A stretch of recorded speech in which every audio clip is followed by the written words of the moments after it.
Happy weekend to each and every one of you. It is also National Puppy Day, and I just watched a really touching National Puppy Day video. I put it in the film club in the Discord, by the way. That's very touching. It has a lot of feels to it. But anyways, welcome to the 5th installment of the GB Cast. Alright, so today we're going to be talking about the Google Stadia, as well as Disney Thanos Mouse, or Mickey Thanos, taking control over 20th Century Fox, along with everything that entails, all the different, I guess, brands and TV shows, movies, and fictional characters that are now controlled by Mickey Thanos. And then, next week, there's a birthday. Batman's 80th anniversary. Now, before we get started, I just want to say this real quick. There will not be a GB Cast next weekend because I am planning on going out of town in a few days from now. So, I won't be able to do a GB Cast next Saturday, but I'll have a video. Well, I have two videos. I have like a Saturday video, a Sunday video. I'll have videos while I'm gone, so you guys are at least entertained while I am away. But anyways, before we get started, let's say hello to chat. Let's see, MK Smash, what's up? Wish you would just have MK Smash as your name. Makes it easier for me. Let's see, Trippy Mark, what's happening, Trippy Mark? Our first 1-year member, Kane, UG Outlaw, another one of our awesome members. Ishmael, hello Ishmael. Let's see, how you guys doing today? So, are you guys excited for National Puppy Day and for episode 5 of the GB Cast? Now, we will be, continuing the GB Cast with episode 6 the following weekend. So, we're taking a 1-week break from GB Cast, FYI. So, as always, I'd like to thank everybody watching, all my awesome viewers, subscribers, fans, mods, the chatters, the lurkers, along with our members, and of course, our Super Chat heroes for March 2019. Our members include Trippy Mark, Zoa, Aaron Thomas, my very good friend Azralynn. She was playing Sakura last night, and I was watching a little bit of that while I was working on videos. See, I gotta get the videos knocked out so that you guys actually have content while I'm away. It just doesn't magically happen. So I was spending most of Friday after workout making videos. I got 3 knocked out, so I need like 1 or 2 more. But we're doing good. But Azralynn was having a lot of fun playing Sakura. A little bit of salt, a little difficulty. Not exactly my kind of game, but anyways. Other awesome subscribers, including HuttchPlays, Oliver King. They're both Twitchers. They like to stream over on the Twitches. If you want to go check them out, feel free to do so. Carrick over at ACG, one of my good friends, one of the best reviewers of games on YouTube when it comes to AAA games or indie games, games in general. He is one of the best, bar none. We got Chris Brad 79, Fat Chinese Gaming, UG Outlaw, Cyber Games, El Davo, Paradise Gamer, MyDune, and Hakime, who's in the chat right now. Hakime, one of our mods, one of our members, all around awesome fella, loves the bacon. Thank you so much to our members, as well as our Super Chat heroes for March 2019, going above and beyond the GeauxBurns Nation. So, before we get started, let's make sure we got the live chat up and working. Appears to be working. Look at that. You guys love the chat. Love to see your words during the streams. So, yeah, there we go. It's up. See, Kane says, Telltale's Game of Thrones Episode 4 was surprisingly okay. The pain of Episode 2 drunk stream. Yeah, Kane has been streaming Game of Thrones over on his channel, and he hasn't been enjoying it too much. There's a reason why there was only 1 season of Telltale's Game of Thrones. I mean, I'm very much looking forward to the final season of the TV show. It's going to be kind of bittersweet because it's such a great show, but at the same time, there's Game of Thrones, the TV series, and then there's the Telltale series somewhere down here. But anyways, let us get started with this. First off, Google announcing a brand new gaming service. I can't really consider it to be a platform. The future of gaming is not a box. Introducing the Stadia, a new generation gaming platform from Google for playing AAA video games across all kinds of screens. So we're not going to watch the video, but we will scroll down. and have a look-see. I have a little nosy about this. So this is the basic information, and I'm very curious as to your thoughts about the Stadia. Those of you that have actually watched the videos, read articles about it, feel free and share your views and opinions below, and over in the chat. We'll read the chat in a moment. Let's see, game where you want, when you want, play across multiple devices, including laptops, desktops, select phones and tablets. High-speed internet connection required. Yeah, you're going to need some sweet high-speed internets in order to play on the Stadia. New ways to play through YouTube and beyond. Go from watching a video to playing a game in seconds with even more innovative experiences to come for select games. Up to 4K HDR at 60 FPS. Enjoy gaming the way you love with beautiful HDR graphics and smooth frame rates. Really? I just don't know if that's going to actually happen. I mean, I've played a little bit of PlayStation Now. Whenever I got like a free week, it wasn't so good. But anyways, I'm saying Google could actually do a better job than Sony in this department, but we'll see. 4K HDR at 60 frames per second are dependent on your bandwidth. Yeah, of course, it's going to depend on your internet, your bandwidth. Gameplay experience may vary based on quality of internet connection. Play instantly, no updates, no downloads. Jump right into the game. Always getting better. Stadia's cloud-based infrastructure evolves to meet the demands of players, developers, and YouTube creators. So I'll probably at the very least check this out whenever Stadia comes out. We may check it out, play a game or two on there. Now, Stadia itself is going to be free. Allegedly, it's going to be a free service, but obviously there's some caveats. For one thing, you're going to need to have high-speed internet, really good quality internet. And, well, the games themselves probably won't be free. But, I mean, there probably will be a few free games added. That wouldn't surprise me, some free games. Or maybe, you will, like, similar to Xbox Live and PlayStation Network, like, once a month there's always a couple games that they throw out there for free. I could see Google doing the same thing with Stadia. And you would have a month, like, during that month you could download this game or that game and play it for free. So it's going to be interesting to see what Stadia does in the gaming industry. And some people have made some jokes about previous similar services in the past. And like I just mentioned a moment ago, PlayStation Now hasn't exactly set the world on fire. But, I mean, this is Google we're talking about. Google is a freaking behemoth. It's up there with one of the titans like Disney, which we'll get to in a little bit. Amazon.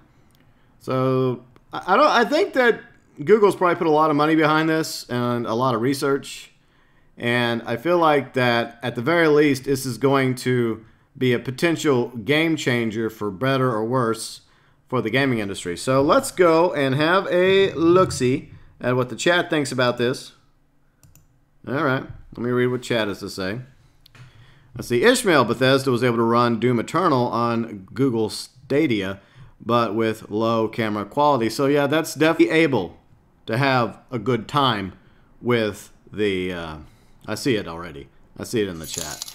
UG Outlaw, what the hell, UG Outlaw? What are you doing? Somebody needs to talk to UG Outlaw. I think he added an extra 0 by mistake. What are you doing? That's like one too many zeros, dude. I think he meant 5 euros, not 50. There's been a mistake. There's been a terrible mistake. Poor UG Outlaw's out 50 euros. See, first off, congrats on 5 years and almost being on 9,000. Actually, yeah, we're almost at 9,000. We're one subscriber away from officially reaching 9,000. So, yeah, being 9,000 subs, you deserve it, man. Today I was listening to your old radio show, Freedom Files.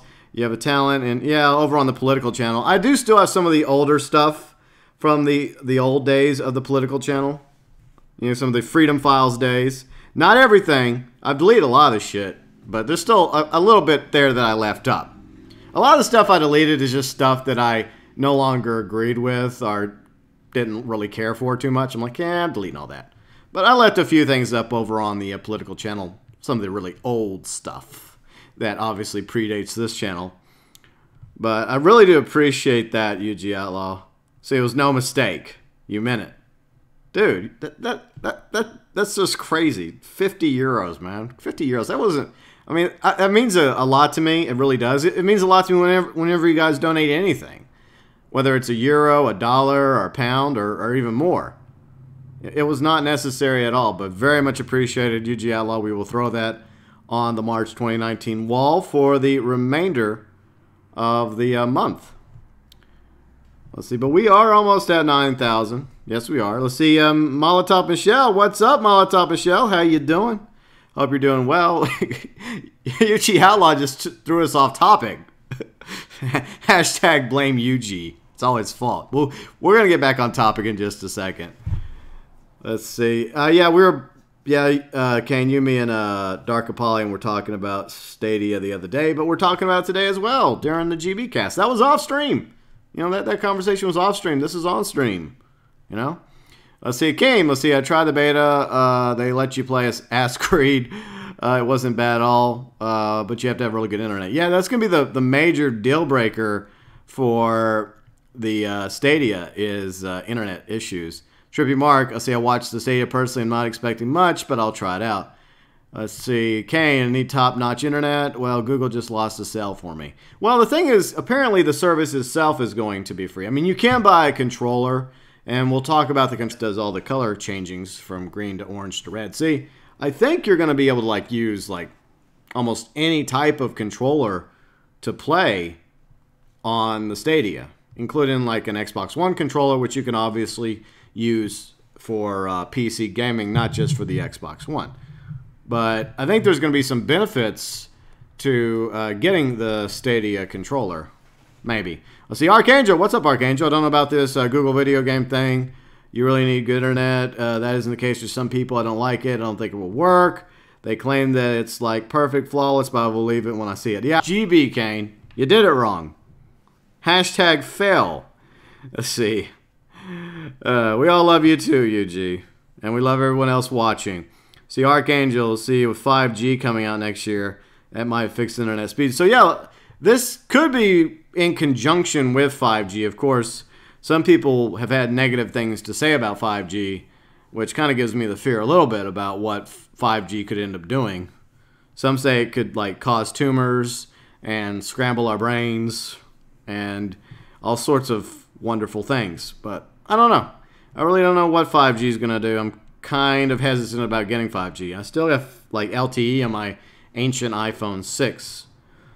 But I think Stadia is going to, for whatever happens, it's still going to be an interesting experiment in the games industry.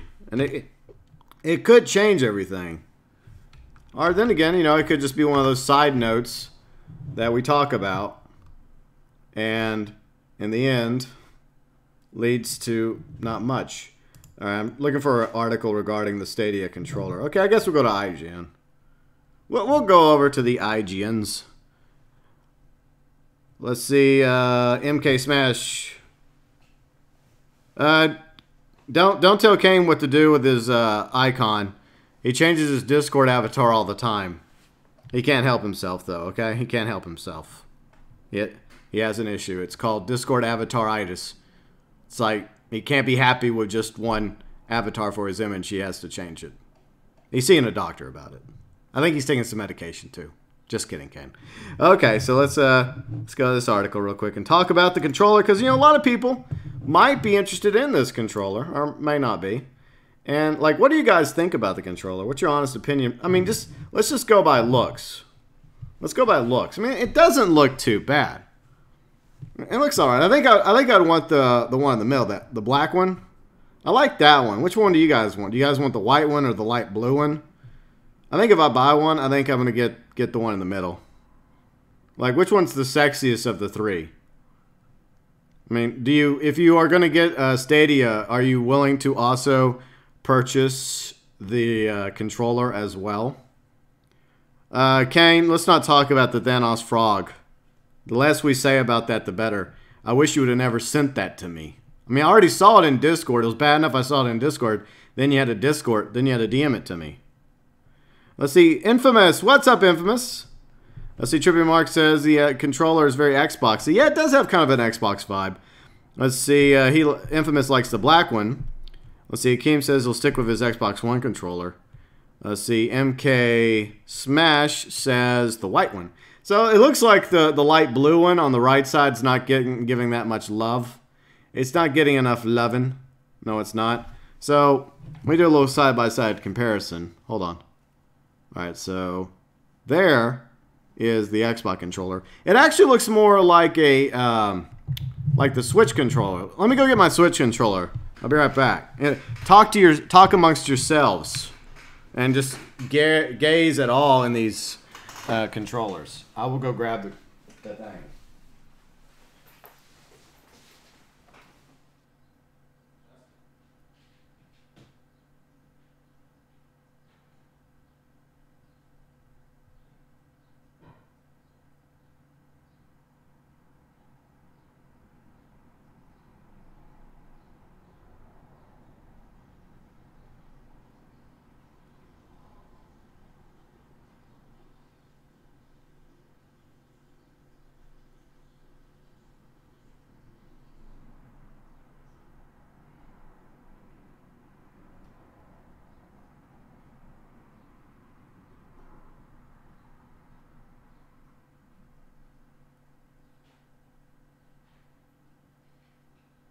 You all think that I joke whenever I talk about my Switch collecting dust. I'm not joking. Like, case in point, the controller. Alright, so actually, I don't know. I mean, it looks more like it's the Switch Pro controller. You can see some of the dust on it. Wasn't kidding when I said I have dust all over my Switch. So once again, that is the Xbox One controller. So there is a difference. For me, for one thing, it seems to be more like the PlayStation controller. See, it seems like a hybrid between the PlayStation controller and the Xbox controller. So there's the PlayStation controller. And then it has the same, like, it uses letters. See, it uses letters. So it has, it's like these two got together and, like, well, you get the idea. But in a way, it's kind of configured similar to the PS4 controller, except for it lacks that this big giant like touch pad. So it doesn't have that, but it does have a button similar to the Xbox button, but it's like down at the bottom, the Stadia button. Yes, I have lots of controllers. So I happen to have all three controllers. Well, I had the Xbox One for my PC. This is my PC Xbox One controller. And I have the PS4 controller in here because I usually have my PS4 Pro in here anyways. But I keep my Switch in my entertainment room, so that's where it was. Alright, so let's go back to chat real quick. Alright, so what do you guys think? Let's see, MK Smash. I missed the Jedi robe. Well, we're not playing Star Wars right now, so I'm wearing a jacket. Let's see, where do we leave off? Chair Killer DLC. That's right, the chair is the new killer for Dead by Daylight. Yep, you're right, Kane. You Gel, I've always been a fan of the black controllers. That's what she said. Hakime. Let's see, Kane, I would never doubt you. I mean, I would always doubt you. What, Kane? Whatever. It's a conspiracy to get more information, sure. Well, let's not talk about this Alex Jones fella. Less we talk about him, the better. Let's see, Archangel, the controller looks like a cross between the X... Yeah, well, I don't know. I think it's more like a cross between, like... Okay, bring it back up. I think it's, like I said a moment ago, it looks like a cross, more or less, between the Xbox One and the PS4. So... I think that's what it actually is a cross between. Anyways, let's get back on topic, shall we? Let us talk about the Stadia controller, according to IGN. The Google Stadia controller is surprising because of how normal it is. It's so normal. I mean, Hakime, don't you have like a Steam controller? Didn't you buy? I think you said something a while back how you got a Steam controller. What do you think of the Steam controller? Or if anyone else has the Steam controller, feel free and share your thoughts in chat.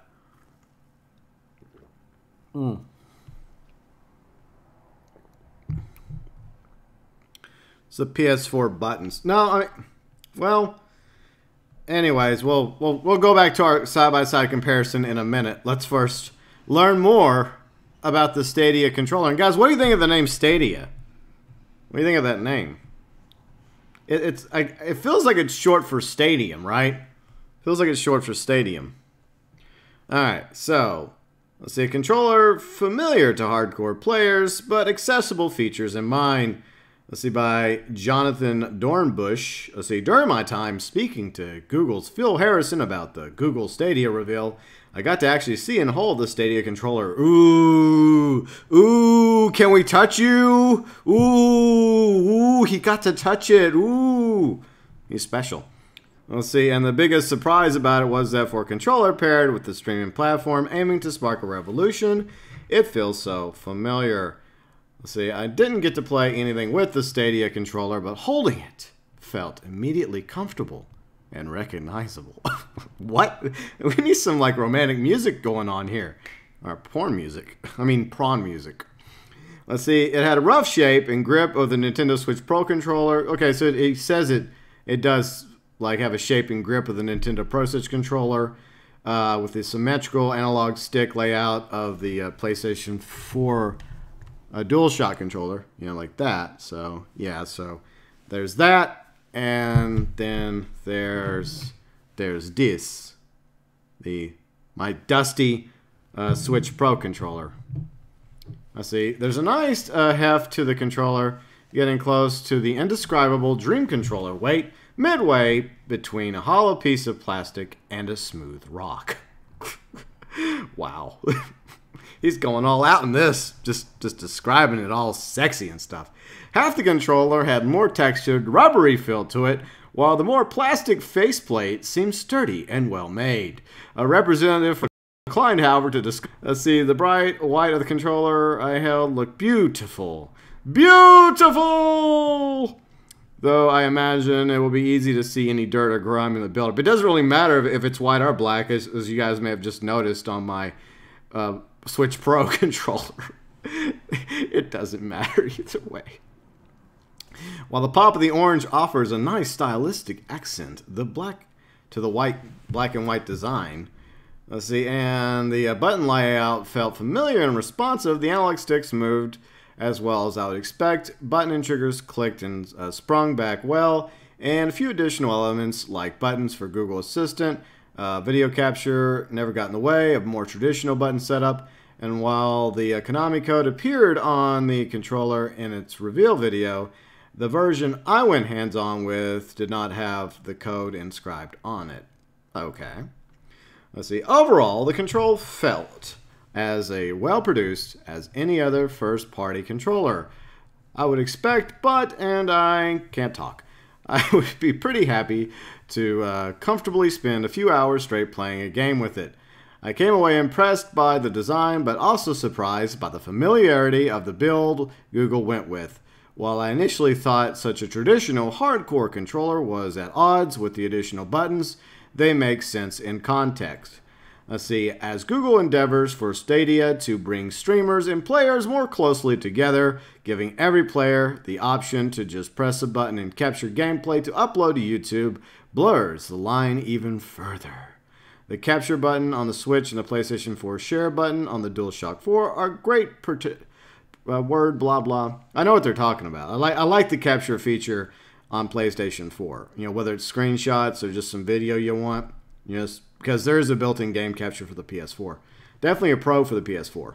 Let's see the Google Assist button, while definitely more helpful in my mind to players less initiated in gaming, but let's be honest, we could all use a little help now and then with a difficult boss fight or puzzle. See, real quick, let's just go to chat. Let's go to chat real quick. For words are lost forever. All right, let's see. Where do we leave off? Let's see.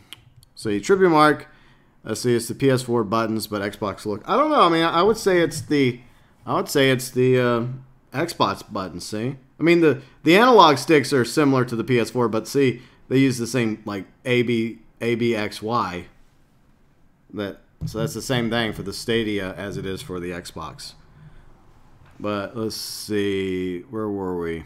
Okay, Hakime says, yeah, it's really cool if you want to play games that are mouse and keyboard. So yeah, he's talking about the Steam controller. Hakime has a Steam controller. So if you want to play games that require mouse and keyboard, it's good for that controller, but it's like a big learning curve according to him. The name is okay. I think it's subliminal for stay. It could be. I mean, Archangel, I mean, Stadia could be subliminal for stay and keep gaming with us and don't game with anyone else anymore. But I feel like it's probably short for Stadium. I don't know. That's what I feel.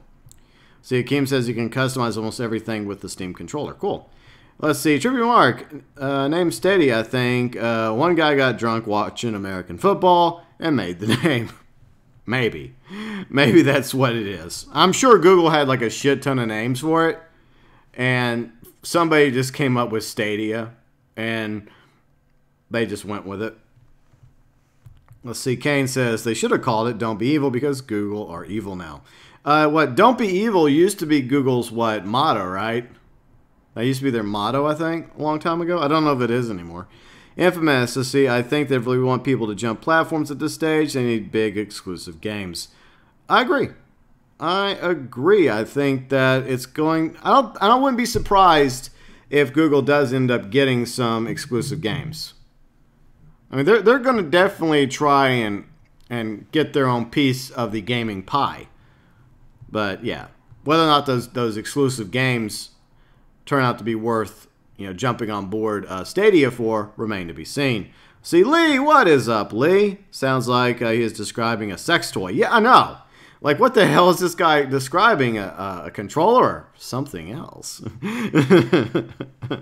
Did somebody from Stadia write that poem? I don't know. It does. You know what? It does feel like maybe, just maybe, they had somebody write this up and just gave it to the IGN writer. No, that's just a joke. I'm just kidding. IGN writer. I'm sure he wrote this. But I don't know. He's liking this controller a little too much, or else he's just try hard selling it. Wow. I don't know. Let's see. Kane, what's the IGN boy going to talk about next in his sex toy? Oh, God. This is the running meme here. Let's see. MK Smash. Let's see. Three Pillar Man theme plays. Let's see. Bytron. What's up, Bytron? How you doing? Let's see. Tribute Mark. So play it. You play it on TVR. Okay. So Tribute Mark. We'll go back to that in a minute. I'll circle around. I'll circle around to that topic. Bytron, topic, are you going to stream Division 2? No, Bytron. No Division 2, not really my thing. Sorry, but there's your answer. See, don't call me Danny. What is happening with you? See, Google, how do I play video games? Exactly, don't call me Danny. Let's see, oh God, I hope Stadia doesn't get Grand Theft Auto exclusive. I don't think that's going to happen because it seems like Rockstar is in bed with Sony right now. All right, so real quick, to answer Trippy Mark's question, let's see. Now, you can play it almost anywhere. It's the internet that's the key. You have to have good quality internet. So you can play it across multiple devices, laptops, desktops, select phones, and tablets. So I'm guessing that you will probably be able to play it on a computer, most likely. And it's possible you'll be able to play it on TV. I mean, I'm sure they'll come. I mean, there's obviously a TV icon or a computer monitor icon. But I'm sure Google knows that a lot of people like to game on their couch in front of their big, like 50, 60 plus inch flat screen TV. So I'm sure that will be a thing for Stadia peeps. Let's see. Let's see, UG Outlaw. Good quality internet. Well, I'm fucked. Oh, poor UG Outlaw. Yeah, that's definitely one of the downers to the Stadia is it is going to be basically streaming games similar to the way PlayStation Now works, or kind of sort of works. Hopefully it'll be better than PlayStation Now. It better be better than PlayStation Now. But like I said, apparently it's going to be a free service, but obviously the video games you're going to have to pay for. So there's going to be a Stadia store, I guess. You buy the games, and maybe if you're if you have like a Gmail account or some shit, I don't know how it's going to work. Maybe as long as you're like an official like Gmail. I don't know. But I'm sure there'll be some incentive and a reward system where Stadia members will get like free games once a month, similar to the setup for PlayStation and Xbox. So I'm sure that's going to be the case. Let's see. Don't call me Danny. GB, I think you might like Sekiro. I was watching Azralynn play that last night, Danny, and it looked rather difficult. They're also the makers of Dark Souls and Bloodborne. No. It looked good. I liked it. But no, not my kind of game. No, not happening. I think there would be lots and lots of salt. Probably even radioactive salt. I'll just watch Azralynn play it. She's a way better gamer than me. So if you want to go watch somebody play Sekiro, just go watch Az play it. Let's see, Biketron. GTA was a PlayStation exclusive back in the day. That's true.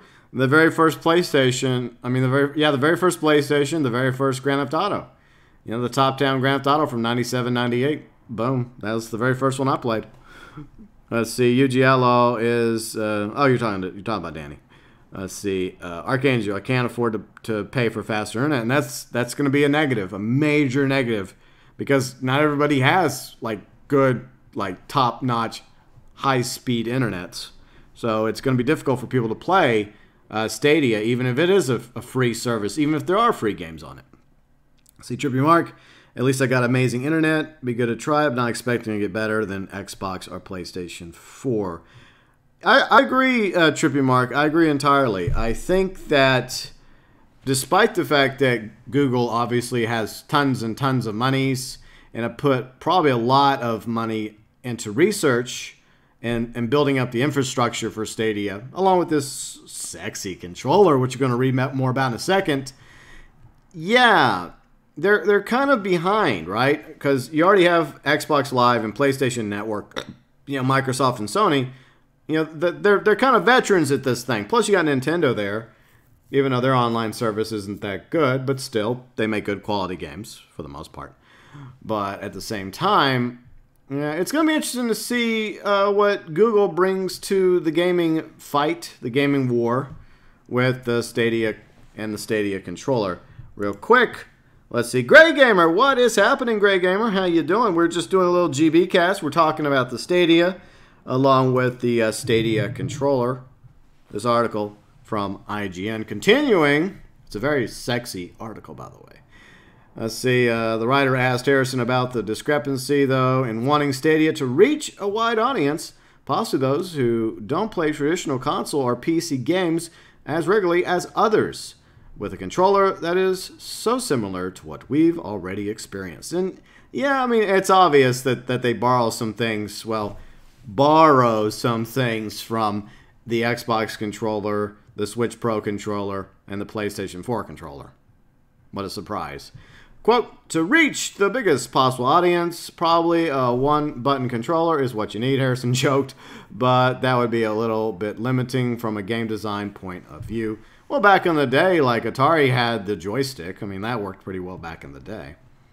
Let's see, continuing, I don't think we're done with our user interface options for long term, but for now, this is the controller that will start Stadia. Our platform can support multiple input methodologies in the future, but nothing announced today. Oh, come on, announce something now. Something now. We want stuff. Tell us. All right. See, Harrison did point to the fact that other third-party controllers that are HD compliant, which includes a vast majority of controllers enjoyed by PC players today, according to Harrison, are also functional with Stadia, but he spoke of the Stadia controller also having fully rounded experience for those wanting to take advantage of Stadia's many sharing AI features. I see IGN says they're going to have much more about the Google Stadia, and IGN including Harrison's remarks on Google Stadia plans for third-party support, and that there was never plans for a Google Stadia console, despite pre-announcement rumors. So they definitely have a bit of information regarding Stadia. So let's see what we got regarding third-party. All right, so we're going to read about this too, but first let's go back to the chat really quick. Boom. Hello, chat. Did you miss me? Let's see, Infamous. I think it's early for the streaming thing to be a norm like VR. Yeah, but I feel like this is potentially has the chance of being more successful than VR, because with VR you still have to buy something, right? You still have to buy like the VR headset, and you have to have the right like computer that's capable of running VR. But with Stadia, as long as you have a controller already, like an Xbox One controller and high-speed internet, then I think people are able to probably get into Stadia a lot easier than, say, VR. But it really just depends on what you prefer. So MK Smash has got fast internet, so you will be able to try it out. So hopefully so. Let's see. Lee, borrow still only parts. Okay. Yeah, Hakime, yeah, VR is still really expensive. I feel like what do we want to call this? Like PlayStation Now, what was it, Game Pass that Xbox has, and Stadia, you know, where you play through this streaming service. I feel like it still has a ways to go before it's actually decent. And it also, like I said, for the bazillionth time, really does depend on your internet. But I feel like this is closer to reality, to being a potential norm when it comes to gaming than VR. VR is still way off, I think. But I do like the fact that there are developers and publishers out there trying to make VR a thing, trying to be innovative, trying to revolutionize the VR industry. And eventually I think it will pay off. But the headsets are going to have to get smaller. It's going to have to become more compliant, I guess, more compatible with, say, the next-gen consoles like the PlayStation 5, the Xbox 2, the TOO, as I'm jokingly calling it, the Xbox 2, until they actually have a name for it. That's what I will call it, because we know what PlayStation is going to call their next PlayStation. We know it's going to be PlayStation 5. So the joke is, what the fuck are they going to call Xbox's next-gen console? So, yes. Let's see. Archangel says, probably Stadia won't stay around for long. I don't know. I mean, Google wouldn't have put... I'm willing to bet they've put a lot of money into this, Archangel. I would say easily. I don't know. Millions and millions of dollars at the very least. And I think they're in it for the long haul. Then again, I mean, Google has had their failings in the past, like G+, that didn't go so well. But I'm sure Google's put way more money into Stadia than they did with G+. I mean, remember when G+ was the thing? Google+, when we all thought that was going to take over, and we were going to leave Facebook and Twitter behind for Google G+, or Google+, or where the fuck it was called. And they had all these, like, you know, invites at the beginning where, like, oh, I got an invite to be in Google+. Ooh, I'm special. I'm so special. Let's see. Archangel, they should call it the Xbox Awesome. Nah, I don't see that happening. The Xbox 1.5, the PlayStation Next. I feel like they're going to keep it simple. Just PlayStation 5. See, the world's going to end up becoming Gamer 1. Maybe, Trippy Mark. It's possible. Fiction becoming reality. See, Bytron. This was the second attempt at VR. It wasn't ready in the 90s. It's almost there now. It just needs more development. Yeah, it's closer along now. It was in the 90s. The 90s, like, it was ridiculous. It had like this, like you had like this red lens, and there were some games on it, but it was all like in red and black, and there was like Mario Tennis and a few other games. It wasn't too expensive, but it obviously wasn't very successful, and Nintendo abandoned it and wants people to forget about it. Let's see. Kane, G+ killed the comment section in 2014. Yeah, fuck G+. Yeah, G+ sucked. The Virtue Boy. Yes, UG Outlaw Archangel. Virtue Boy. That's what it was called. The Virtue Boy. I remember. Alright, back on topic we go. Okay, so how Assassin's Creed Odyssey indicates Google's Stadia's third-party game plans. Don't read too much into who was on Google's stage. Phil Harrison suggests Google Stadia announcement keynote at GDC included a few recognizable developers. id Software with Doom Eternal, and RIM developer Tequila Works among them. But it's Google's partnership with Project Steam, with Ubisoft, and Assassin's Creed Odyssey that's the real indicator of what games Google plans to bring to its new streaming game platform. Speaking with IGN at GDC 2019, Vice President and GM at Google, Phil Harrison, explained that viewers shouldn't read too much into who we had on our stage. Okay, fine. We'll read everything into it. Don't tell us what to do. Don't read too much into what we had on our stage yesterday and who we didn't have on our stage. The keynote was really about picking up some of our key platform features and illustrating them with certain games or certain experiences. Harrison instead pointed out to last year's Project Stream, which saw Assassin's Creed Odyssey launch on PC in a limited test via Chrome browsers. That test, which was the bellwether for Google's Stadia plans, and the partnership with the AAA developer and publisher is what Harrison sees as the potential for Stadia's game library. Continuing, so you definitely read into the fact that we had a very strong AAA publisher with the capacity of Ubisoft as the people we partnered with for Project Stream, he said. That is probably the single biggest indicator of our direction travel that you should see, blah, blah, blah. Extrapolate from. Yeah, that's the word. Let's see, that we had in the date with all other platforms. They launched Assassin's Creed Odyssey. We brought that game to Project Stream. That was a very powerful decision that Ubisoft made, and it was an important measure for me and our team that we could deliver on that trust. See, Ubisoft appears committed to continuing to build games to play on Stadia. At the same time, the announcement of Google's new platform, Ubisoft's co-founder and CEO, let's see, Vice Gilmont, I think. I don't know how to pronounce his name. Hopefully I did it correctly. Probably not. Said that the Odyssey test, that was only the beginning and that we can't wait to continue collaborating closely with Google on what's next for Stadia. When I asked Harrison about the potential for Stadia to appear on other gaming platforms, he declined to speculate on what other console manufacturers may want to do in regard to streaming going forward. He did, however, say that Google is open to any and all games eventually making their way to Stadia. Let's see.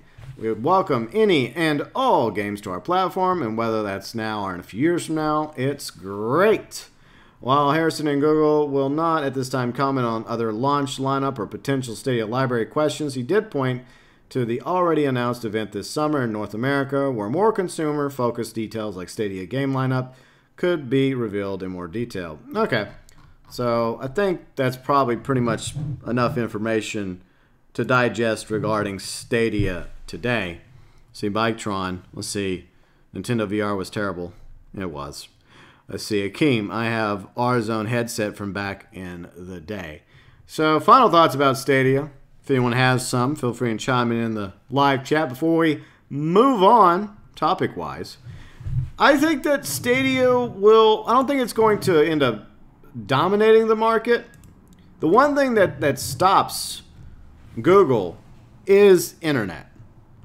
And not everybody can afford high-speed internet, and there's definitely plenty of parts in the world, even in first world countries and some towns and rural areas that currently don't have high-speed internet. So automatically there's a lot of people out there, a lot of gamers that are going to be unable to play Stadia, even if it's a free service, even if there are free games on it. I mean, I don't expect those free games to be like AAA, or maybe they're like older games, you know, like from like 5, 10 plus years ago, to help entice people to play Stadia. But until there's, you know, more higher speed internets in countries and for more reasonable prices, because as I well know, high speed internet's not cheap. It's expensive. It's most definitely not cheap. And I think somebody in Discord even posted something, a screenshot. I didn't see it, but apparently, like, it's going to cost you a lot of gigs to play on Stadia. Like, you're going to be using up a lot of your gigs in order to play on Stadia. And if that was true, I think it said 20. What was it, 20 gigs an hour or something? That cannot be right. Like, I saw it in Discord the other day. Who posted that in our Discord? I forgot. If it's one of you, I don't know if it was one of you. I think it was down in the gaming hall. Let me look real quick. Let me scroll up the gaming hall. Well, that's his meme. What am I memes for? By the way, we do have a Discord, FYI, if you guys want to join our Discord. We have an awesome community there. We talk about a lot of games. Grand Theft Auto, Red Dead, Mortal Kombat, other games too. We also talk about movies, TV shows, yada, yada, yada. All right, where is that damn screen? Oh, here it is. Okay, Red posted it. He says, this is a screenshot. He says, gameplay will use approximately 20 gigs per hour. No, I mean, that's true. That's ridiculous. That's insane. Even if you do have a really good like package deal where you get like a terabyte I think I have like a terabyte a month. But 20 gigs can go by fast. Say, for example, you're just playing for 5 hours in a week. That's 100 gigs gone. Don't know if I'm going to be playing on the Stadia. I may try it out, but if that thing starts eating away at my monthly quota, forget about it, because I kind of sort of need my gigs. I kind of need that for like streaming and uploading videos and other things. Fuck that. Let's see, where did we leave off in chat? Let's see, Kane Harrison releasing his inner Tony the Tiger. Yep, they're great. See, Bytron, that Stadia's way too sketchy, plus Sony and Xbox gaming on lock, end up like Steam machines in the dumpster. Maybe, we'll see, we'll see. UG Outlaw. Kane, that must be great. Let's see, UG Outlaw also says 20 gigs an hour, 2 words. Fuck that. Yeah, I don't know if that's true or not. That cannot be true. I could see it maybe being like 2 gigs an hour. Maybe 2 gigs an hour. Or maybe it depends on the game. But I don't know. I don't know about Stadia. See, this is one of the reasons why I don't care for streaming games. Like, streaming movies and TV shows off of like Netflix or Hulu or any of the other streaming services, like what's coming out soon, Disney Plus, which we are segueing into Disney, by the way. Yes, we are, with the Thanos mouse, or Mickey Thanos, or whatever you want to call him. Taking over 20th Century Fox, that's about to happen. But, yeah, it's insane. It's absolutely insane that streaming has come this far. I mean, I can watch good quality stream shows like what season 3 of Stranger Things coming out this summer, and movies that are put on Netflix and other streaming services. But I tried PlayStation Now for a week during the free trial, and I wasn't impressed with it. I've tried several games. I tried Saints Row 2. I tried Red Dead Redemption. I did a couple other games, and I could tell instantly there were issues. I mean, I even recorded some of that and put it up on videos on the channel. Wasn't that good at all. Let's see, Hakime, I have unlimited net, but that would be a deal breaker for me. Yeah, if you were limited. Yeah, I'm limited too, but I do have a lot, obviously. And you the package I have is good for somebody like me that uses a lot of internet for like uploading videos and streaming. And of course, playing video games and downloading and uploading. So yeah. Let's see, UG Outlaw, 2 or 3 gigs might make sense, but 20, yeah, that's a bit much. I wonder if that number is just off. It has to be off. Or maybe it doesn't. I don't know. Limited Wi-Fi sucks. Yeah, limited Wi-Fi, limited internet.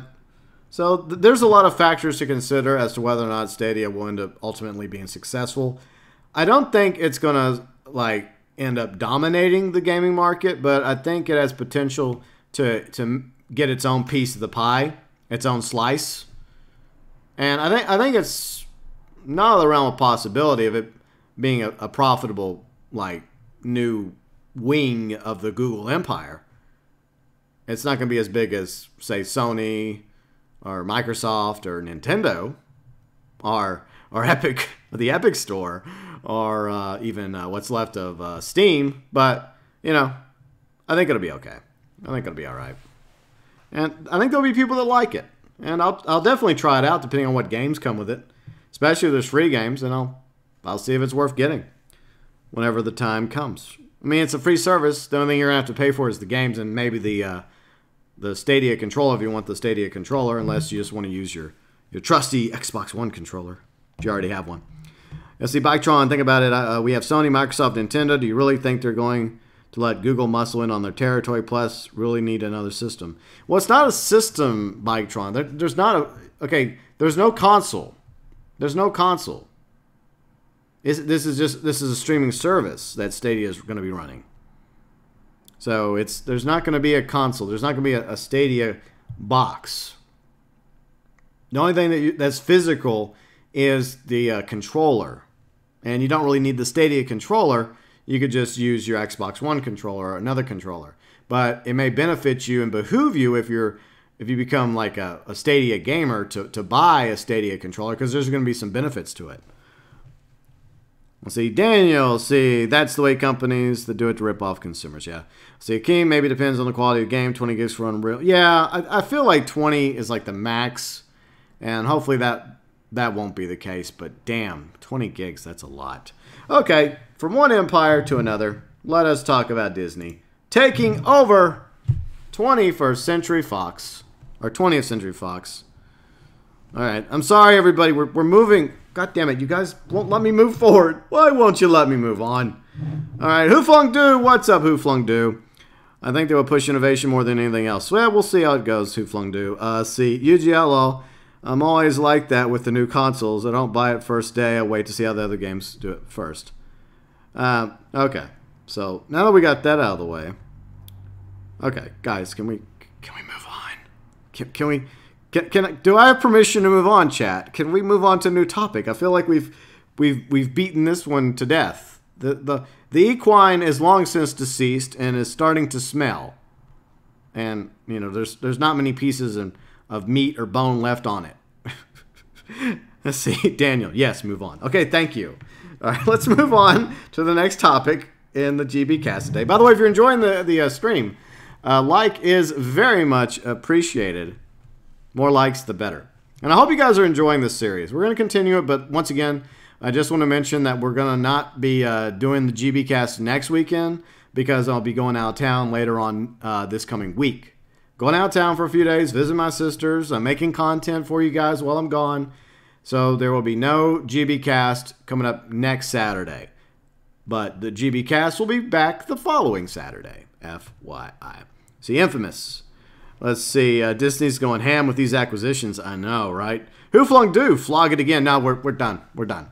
We spent like nearly an hour talking about the Stadia. Okay, I think that's enough time. I think we've gotten enough out of the Stadia. Let's talk about an evil mouse hell bent on conquering the entire entertainment realm to make it his own. All right, this is off of Wikipedia. We also have an article we're going to read over. You know, going over the specifics of everything taking over 20th or 20th century. I guess they changed the name to 21st Century Fox. I thought it used to be 20th Century Fox. I don't know. Who knows? Let's see. Okay, okay, off topic real quick. Off topic. Daniel says, off topic, I reached rank 1000 in Grand Theft Auto Online. Congratulations. Like, if you add all my characters up, maybe I get to 1000. Because I have two characters on Xbox One. I have a character on PS4. Then I have a character on PC. So if you add all those ranks together, maybe 1000 rank as well for me. So I get a golf clap. Yay! Golf claps for everybody! Yay! Participation ribbons for everybody. Hooray! But anyways, let's get going. All right. So the acquisition of 21st Century Fox by Disney. This is off of Wikipedia.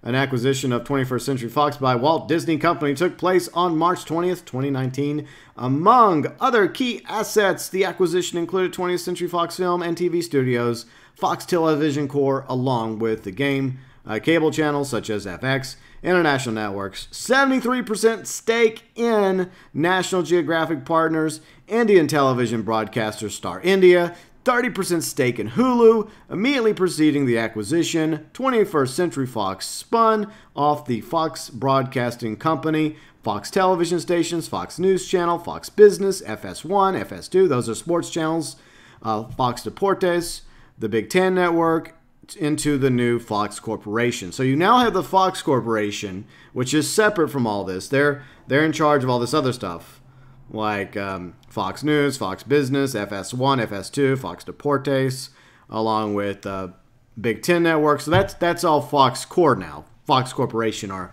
new Fox. Everything else is going to Disney. It's going to Mouse Land. See, Comcast made up its own offer on June 13th, 2018. $65 billion all-cash proposal to acquire Fox assets that Disney was set to purchase. This touched off a major bidding war between the two companies. A week later, Disney counterbid with $71.3 billion. Comcast officially dropped out of its bid on July 19th to focus on acquiring controlling stake in Sky PLC. $71 billion. Holy crap. That's a lot of money. I mean, Scrooge McDuck, damn. You know, it's a big old, like, you know, where all his money is, where his gold is. He goes for a swim. I bet that's a lot lighter now. Shit. I bet Mickey had to go around to everybody and say, hey, we all need to pitch in for this. Donald, Goofy, Daisy, Launchpad, Scrooge. You know, everyone. They all had to chip in just to buy out 20th or 21st Century Fox. Freaking insane. That is ridiculous. All right, let's see. Okay, so we talked about the bidding war. So this has officially happened. All right, so this is what's been acquired by Disney. And we'll go into more details about the specific shows and movies and whatnot. Okay, Disney acquired a majority of 21st Century Fox entertainment assets, including 20th Century Fox Film Corporation, 20th Century Fox Animation, Blue Sky Studios, Fox Family, Fox Searchlight Pictures, Fox 2000. I think they actually shut that down. So a lot of people lost their jobs over this. And we're going to talk about that aspect as well, which really does suck, by the way. Fox Studios Australia, Fox Television Group, 20th Century Fox Television, Fox 21 Television Studios, the FX Networks, the FX Productions, National Geographic Partners, 73% of that Disney now controls. Fox Networks Group International, Fox Networks Group Asia, Group Europe, Group Latin America, the Endemol Shine Group, 50% of that. Hulu, 30% of Hulu. Star India, Tata Sky, 30% of Tata Sky. Shit. Man, freaking evil empire known as Disney continues to grow. And a lot of people have called them the evil empire for a long-ass time. And they're definitely starting to grow and prove that nickname to be worthy of merit. All right, let's go back to the chat real quick. What do you guys think about this? Let's see. Hakime, the cops will have mouse ears soon. I know, everyone's going to be owned by Disney. Well, Disney will be one of the entities, right? Because you have Google a moment ago. We talked about Google. Then Disney. Then Amazon. I guess those are the big three now. See, Trippy Mark. See, Four Duck Steak, Disney buying everything Earth going to be called Disney. Yeah, Disney World. Earth is quite literally going to be Disney World. It's not just going to be a park in Florida. It's going to be the entire planet. The entire planet's going to be Disney World. Let's see, Daniel, Disney won't buy Tesla. Tesla will buy Disney. That's ambition. Very ambitious. You think Mr. Elon Musk will be our only hope to save us all? Help us, Elon Musk. You're our only hope. Let's see. See, Kane, Pablo made more, boy. Well, Pablo, well, it didn't end so well for Pablo now, did it? The mouse wins, sorry. The mouse beats Pablo, Kane. Wolflong Do has always been something about the mouse that you never liked. Yeah, the mouse is... I've always been a Donald Duck fan. Always felt like Donald Duck was the real hero. And like Mickey was the villain. You mean, he's always acting happy and friendly. Like, haha. Like, I ain't buying it, Mickey. You're full of shit. Let's see. Daniel, I pinched in my last penny. Let's see. Hakime, I used to like... Hakime, I used to like that mouse. Like I said, I was always more of a Donald Duck fan, so... Daniel, if I had $71 billion, I'd be able to do everything I ever wanted to do. Exactly. If I had $71 billion, woo, I'd just go buy my own fucking island and make it self-sufficient and disappear. See, Kane, Mickey be flexing their flex tape. Yep. Be careful, Kane. You know, Mickey may buy the flex tape if he doesn't already own it. Let's see, Great Gamer, Greedy Mouse. Yeah, mouse of deep pockets. Infamous. So John McCain from Die Hard is now a Disney character. Yes, we're about to get into that. Everything, like specifically that Disney owns, not just the companies, but the you know, TV shows, movies, and other fictional characters and all that stuff. Because most people don't really care about the other aspect that we just talked about. They care about, well, what exactly does that mean, GeauxBurns? What does it mean? Let's see. Kane, Elon Musk is the last rich boy hope. Daniel, Tesla can't be beaten. Elon hasn't shown his final form yet. Meanwhile, Bytron, fuck Elon Musk and Tesla. Needs to do something that consumers service repair those damn cars. Wow. Wow. We got some Elon hate going on in chat. See, don't call me Daniel. Maybe they'll bring back Fringe. Okay, that's a good segue. Let's go back to the article. This is Polygon. I say, here are a few Fox movies and TV shows that Disney now owns. 20th Century Fox and Fox Television have officially joined the Disney empire. Family. It's a warm, loving family. Alright, so let's see. What do we got? Where can we start? We just gotta... I wish they would just put it as a fucking list. Just put a list of everything they own. You don't need to write a damn article. I already know about the $71.3 billion Polygon. Let's see. So yeah, a lot of Marvel characters have been added, so they could end up joining the MCU. So we'll definitely go over that as well. See, Marvel and Star Wars. Yeah, we know about Marvel and Star Wars. But, some new villains. Okay, here we go. Let's see. Disney's acquisition gives the company full ownership of Marvel characters that were previously under the Fox's banner, including Deadpool. Now, Deadpool, apparently, from what I read the other day, Deadpool is the only character, fortunately, that's not going to get a reboot. They're not going to get a Disney reboot or an MCU reboot. I think either A, they'll just simply introduce, Deadpool as is. Hopefully. I don't think there's anyone else that can play Deadpool than Ryan Reynolds. So they're not going to make that mistake. But it would be cool if we actually had a Deadpool kills the Marvel Universe movie. Who wouldn't want that? Because that was such an awesome comic. Fantastic Four. Why? I know there's some Fantastic Four fans out there, but every time they've tried to make a Fantastic Four movie, it's been terrible. Why? Maybe as like a support team, but its own movie, nah. I don't want that again. And of course, the X-Men. Yep, that's probably the big deal, right? The X-Men are now potentially going to be part of the MCU, maybe. So, like it says in the article, the door is open now for X-Men to join the MCU. And of course, there's along with the heroes, there's a lot of villains that would be good for future Marvel movies like Doctor Doom, Galacticus. A lot of people were talking more about Galacticus than Doctor Doom. Yeah. That's like the next step up, like from Thanos. But anyways, before we do that, let's go back to chat real quick. Let's see. Maybe they'll bring back Fringe. Disney doesn't make everything PG. Well, here's the thing.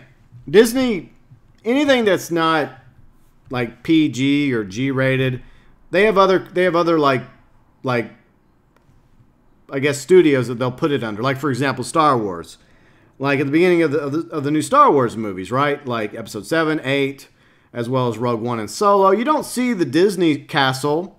You just see Lucasfilms, the Lucasfilms logo up here. So that's all Disney would do. They're pretty smart about that. Let's see, Kieran, can you help me with tips on the two-step verification? Well, I really wish, in hindsight, off topic, that I would have simply recorded me doing it, but I wasn't thinking about it at the time, and I did my best in that video to try and explain how it's done. There's a lot of people in chat that did a good job in the comment section of that video explaining it better than I did, and I kind of dropped the ball on that, admittedly, and I do feel bad about that because a lot of people have come to that video trying to figure out how to make the two-step verification system work, and it's not that difficult. You just need like a smartphone, like with like on mine, for example, the one that Rockstar, if you have an iPhone or an iOS, all right, so like the Authy app, it's called Authy, like A-U-T-H. It's a free app. It's a QR code reader, and a QR code will pop up, and then you read it, and then you punch in that code really quick along with your social club password. It should work. But once again, I do feel a bit of regret of not doing a better job explaining how the the two-step verification process works. Yeah. But, you know, we all make mistakes in our lives now, don't we? But like I said, there's several people I noticed in the comment section of that video that did a pretty good job explaining exactly the steps better than me. But I don't know. I mean, it's possible there could be an issue there that is on Rockstar's end. I don't know. See, Karen, I'm doing it right with the apps, but I'm getting an error. Yeah, it could be an issue with Rockstar. It could be a problem with it. So I'm sorry about that, Karen, and anybody else affected by that. Hopefully you'll get it working properly, because the code, like, you only have a few seconds to punch in that code, because then the code changes again on the app. So you have to make sure you have your social code password along with that code, and you have to make the code, and you have to submit it while the code is still active. It's very weird, but anyways, let's go back on topic. Hopefully you'll get it straightened out, and you'll be able to get your 500K in Grand Theft Auto Online monies and your bars of gold for Red Dead Online. Thanks, Karen. Appreciate it. Sorry I couldn't help you anymore. I wish I could have. Like I said, sometimes I drop the ball, and I feel bad about it, because I really do want everyone that watched that video to be able to get their money, and their bars of gold. All the good stuff. Anyways, back to what we were talking about. Let's see. Don't Call Me Danny. Looking forward to Galactus. Yeah, Galactus is going to be... I think they're definitely going to implement Galactus. Or Galactus, yes. Let's see, Trippy Mark. That's why Elon Musk keeps leaving the planet and getting away from the planet of Disney. That's why we're all going to be returning to my home world of Mars soon. We have to escape Disney before they take everything over. There'll be nothing left. All right, so I'm excited about this regarding X-Men, because I'm a huge X-Men fan. I could care less about Fantastic Four. If you like Fantastic Four, you know, it's your own personal life choice. I'm not judging you. But X-Men are way better. But I really do want to see X-Men rebooted. I don't even know. Are they actually...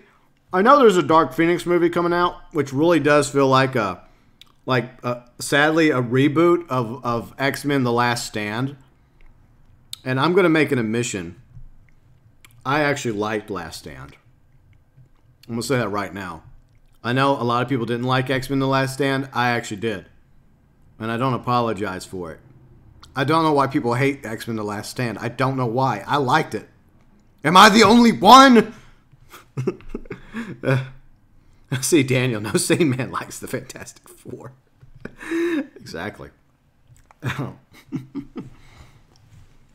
So I guess they're still gonna put Dark Phoenix in theaters. It didn't look that good. The mistake they made, I mean, the mistake wasn't casting Jennifer Lawrence as Mystique. Even though Rebecca Romaine will always be my Mystique.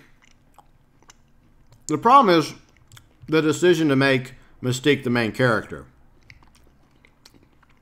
I'm sorry. Mystique is no Wolverine. She's not meant to be a good guy. She's meant to be on the side of Magneto. Okay?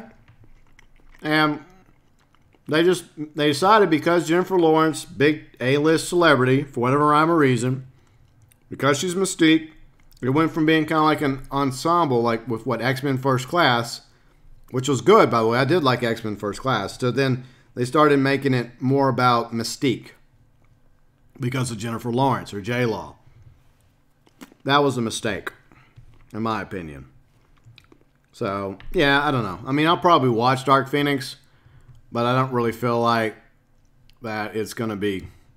I feel like it's going to be meh. Welcome back, Kane. See, Trippy Mark, Last Stand was amazing. Trippy Mark, fist bump.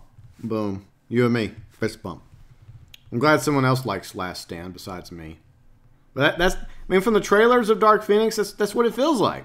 Because that's exactly, basically what happens in Dark Phoenix, you know? She returns from the dead, Jean Grey, and she becomes the Dark Phoenix. And then you have this war breakout between, the Brotherhood and the X-Men. And then, of course, it ends up... I thought it was good. I liked it. But other people are entitled to their opinions. Okay. So, we stumbled enough. That is a good question. Like what are they going to do about, the MCU's version of Quicksilver. Can we just forget about that Quicksilver? Because I'll say one thing. To be honest, I like the X-Men's version of Quicksilver better. I think he's cooler. We could just say that this Quicksilver, you know, had become Quicksilver in that guy's honor, or maybe the other guy was you know, Scarlet Witch's brother was just a poser. I don't know how they're gonna make it work. So we may not get that. But like I said, they're possibly just gonna go ahead and just reboot X-Men. Like after Dark Phoenix, they're just going to hit the reboot it all, get us a new Wolverine. Of course, how can you replace Hugh Jackman as Wolverine? I guess it's going to happen. I mean, we've had several Batman, and yes, we are going to talk about Batman in a minute, because next week's Batman's 80th birthday. We haven't gotten there yet, and Batman is one of the few that stands against Disney. Yes, he does.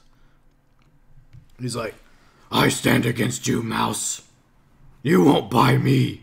I'm already a billionaire. No, wait. No, I'm Batman. Yep. All right, so what else? Let's see. What else is there? Oh, you know, they need a fucking list. All right, so the Planet of the Apes franchise. Okay. I don't know. I feel like Planet of the Apes is done.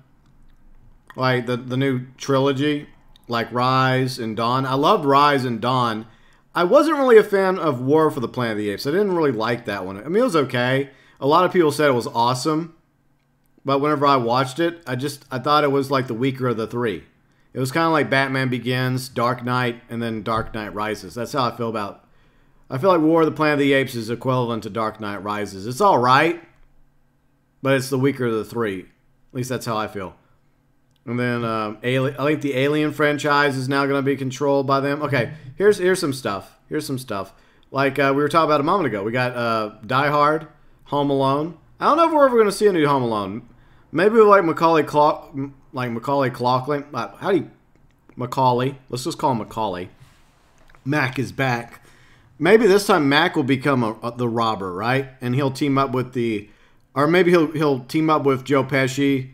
And what, David Stern? Is David Stern still alive? Or did he pass away? I think he's still alive. I don't know, but maybe he'll come across the Wet Bandits and he'll try to help reform them or something. Maybe there'll be like a redemption arc in the new Home Alone movie or some shit. I don't know. I have no idea. Maybe they'll team up and they'll fight off the alien with the help, you know, of McClane. I have no fucking idea. Okay, so, like I said, could you guys have just made a list, Polygon, a fucking list of every character in every movie, franchise, TV show? This would make life a lot easier. Because this fucking, having to read through an article, I mean, people would still click on it for crying out loud. So, I'm just trying to see, so wait, does that mean that they get the X-Files also? So Disney controls Mulder and Scully? Hey, Mouse, hands off Scully. She's mine. How dare you? Mine. I'm sure Mulder would have words to say about that. Okay, Mulder and Scully are mine. I'll take them both. But anyways. What else we got? See, The Gifted. Yeah, that was the X-Men TV series. Along with Legion, American Horror Story. Yeah, everything under FX. Let's see. Here's something interesting. The TV like some TV shows. Okay, some TV shows like The Simpsons. Is The Simpsons now owned by Disney? Is Family Guy? Is Bob's Burger? Along with American Dad, Futurama, King of the Hill. You know, what is old Hank Hill going to say about that? They haven't done a new Hank Hill in like 1,000 years. Let's see some other things like let's see the TV show 24. I feel like 24 is ripperonied because they tried to bring it back. It didn't work out so well. But Buffy has potential. I think there was talk of them like rebooting the Buffy franchise. I think Hill Street Blues. That's an old franchise. MASH. That's old. Mary Tyler Moore. So a lot of these they're not going to reboot. They're just, I guess they just have the rights to them, like for I guess royalties, because a lot of them are still in syndication. But yeah, this article, Polygon, wasn't very fucking helpful. Doesn't really surprise me coming from Polygon. I mean, couldn't have you guys just had bullet points, just a list a list of things. Yeah. Anyways, let's go back to chat real quick, and then we'll move on to the final topic of the day. So, what do you guys want to see? The evil Thanos Mouse reboot with his Infinity Gauntlet. The X-Men, Fantastic Four, Alien, the Die Hard franchise, Buffy. Some of those shows that they mentioned are I feel like they're too old to be rebooted, and I don't think we're ever going to see a new MASH or Hill Street Blues. I doubt that's ever going to happen. But they now own the rights, so any future monies, I guess, they're going to get a cut of the royalty fee, you know, because that's just still in syndication on TV stations across the country and the world, so.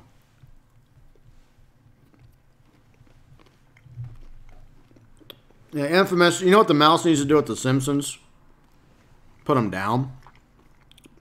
Mickey, it's time for The Simpsons to be put down, dude. Maybe that's why. Maybe he bought them just to put them down. They've been around too long. Let's see, Predator. I mean, the last Predator movie I heard was absolute garbage. And, you know, maybe it's not a bad thing that Disney is now in control of Predator and Alien. Because I heard the last Alien film was garbage. I thought they were just going to continue the Prometheus arc. I thought that was their plan. I mean, Prometheus was alright. I guess there was just not enough interest. See, Kane says, Thanos Frog better not reboot Futurama. I'm happy about it ended. Yeah, I don't think Futurama's coming back. I think a lot of these shows that they have control over, it's just a money thing. Like, whenever they, for syndication deals, they get some money from that. Like, whenever they do, like Blu-ray releases or DVD releases.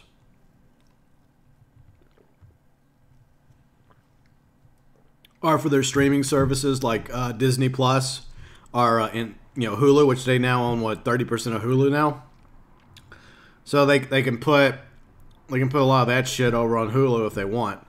And that's what a lot of people think they're going to do. Like, they're going to keep a lot of the family-friendly stuff on Disney Plus, but then they're going to put the more adult things, like maybe some of the Marvel stuff, maybe Deadpool, more adultish shows and movies over on Hulu. So it's going to be kind of like a 1-2 punch that Disney's working on against other streaming services like Netflix, for example. Let's see. Archangel, I know all the Predator movies were going to be garbage. The first two were actually good. I actually like the first two Predator movies. The first one with Arnold. Well, Arnold and a few other friends. Yeah, that was like a good bro movie. There's a lot of bros from the 80s in that movie. But the second one wasn't too shabby with Danny Glover. Or Donald Glover. I think it's Danny Glover. It's one of the Glovers. Anyways. Yuji Outlaw. Wait. Isn't WWE... I don't know. I think WWE has a syndication deal. I think WWE is still predominantly owned by the McMahon family. Yuji Outlaw. But at the same time, yeah, I don't think that you're going to see... unless the McMahon sell to Disney. Well, that's what we need. But, yeah, I think it's just a syndication deal. They just make a deal with whatever network they happen to put Raw or SmackDown on. Because I know that they've been on several different networks over the years. I'm going to pull something up regarding Deadpool real quick. I have to first log into my Twitters. By the way, I do have a Twitter. I have a Facebook. I have an Instagram. We also have an awesome Discord community. I had to punch in my password. Alright, let me type this up real quick. Didn't want you guys to see my password. You know, I'm a very private person. Alright, Deadpool. Alright, here we go. Let me pull this up real quick.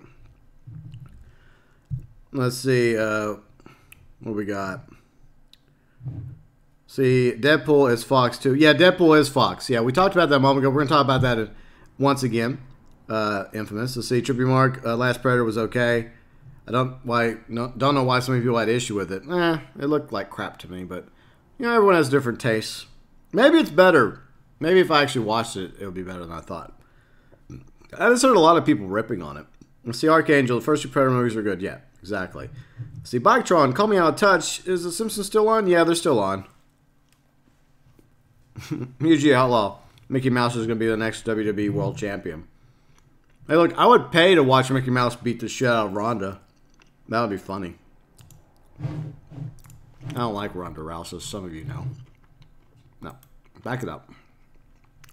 Alright. That's funny. Yeah, that's pretty. I like all the fan stuff. Yep. So, everything else. Alright, so anyways, everything else is being rebooted, okay? When it comes to, like, X-Men. Like, that's going to be apparently rebooted. The one exception is Deadpool.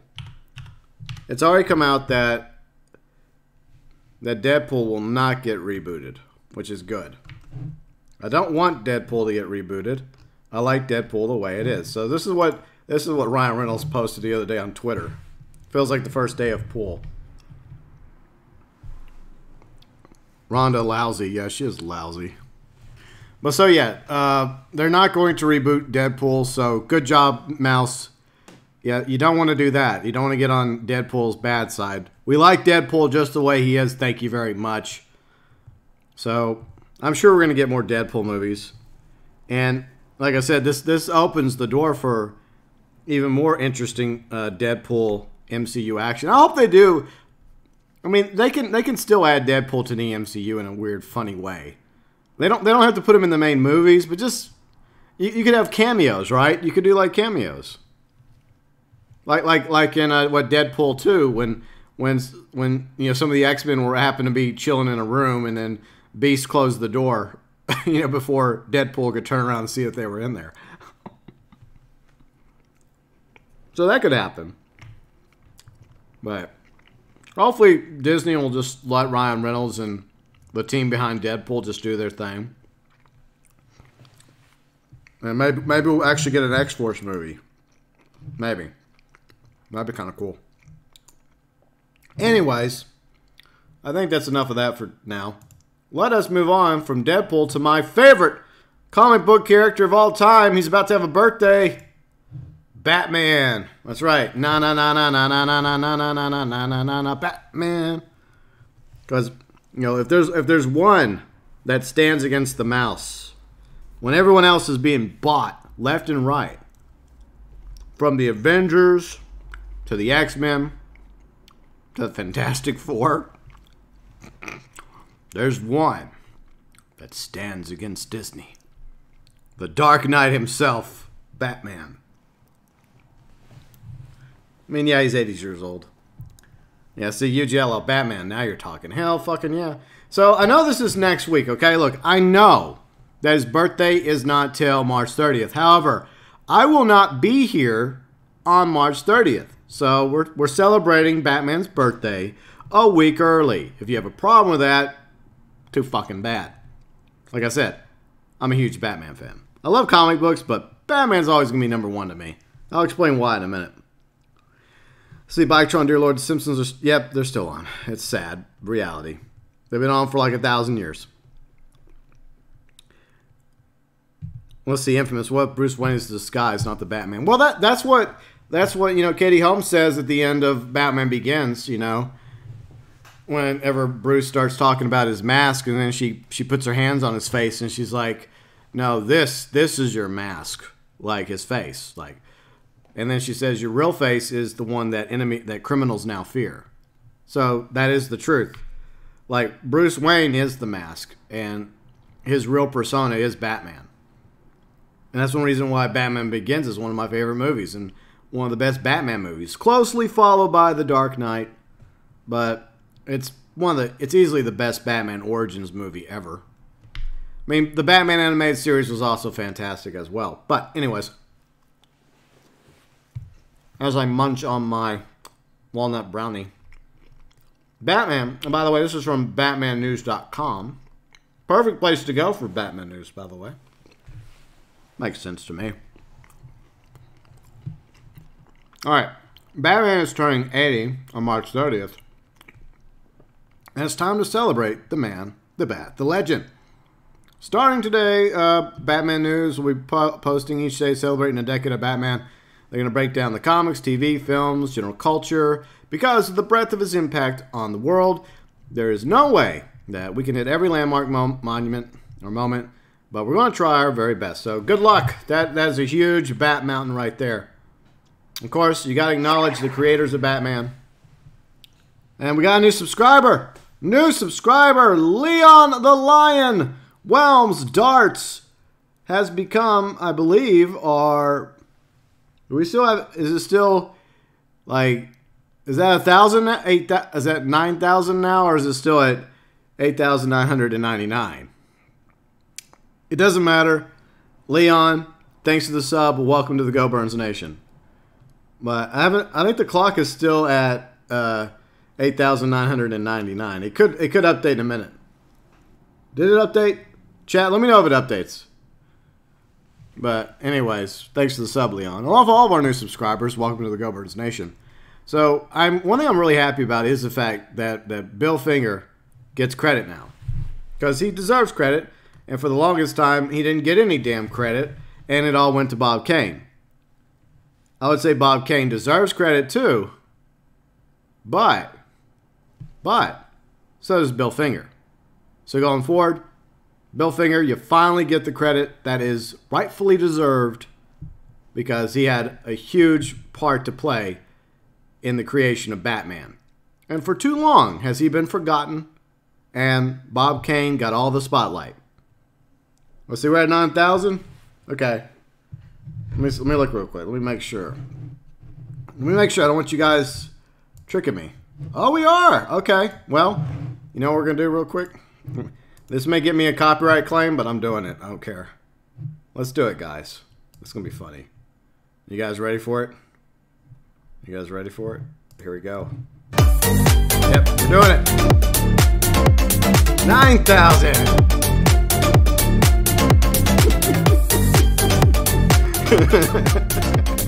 Yay. Thank you so much, everybody. 9,000.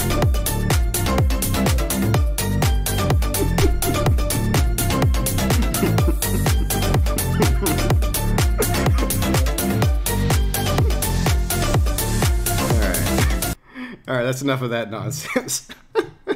I had to do it. I had to do it. But anyways, thank you so much, guys. We've done it. We've officially reached 9,000. Even though the number may now go back down.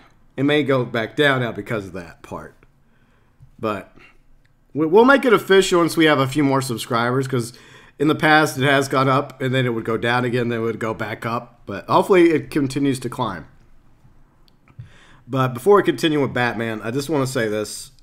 I appreciate all of you, my awesome viewers, subscribers, and fans. Those of you watching live, those of you watching later on when it's a video, our subscribers new and old, our mods, as well as our all of our Super Chat heroes, along with our awesome members to the GeauxBurns Nation, for what you do to keep the channel growing. It's very much appreciated. This is a community, and I'm proud of it. And I'm glad to see us continuing to go forward. And you guys are freaking fantastic. You guys are awesome. Yeah, thanks, Great Gamer. Thank you so much. I'll see. Trippy Mark. Look at you, Trippy Mark. Thank you. Wow, that was not necessary. But, wow. Wow. Trippy Mark. I would say that's incorrect, that donation. But I see what you did there. Happy 9,000 with 90 pounds super chat. 90 quid. Because, you know, 90.00, you know. But that is very much appreciated, Trippy Mark. Once again, thank you so much to Trippy Mark for the 90 pound super chat. And earlier, thank you to UG Outlaw for the 50 euro super chat. On this historic day of the channel reaching 9,000 subscribers.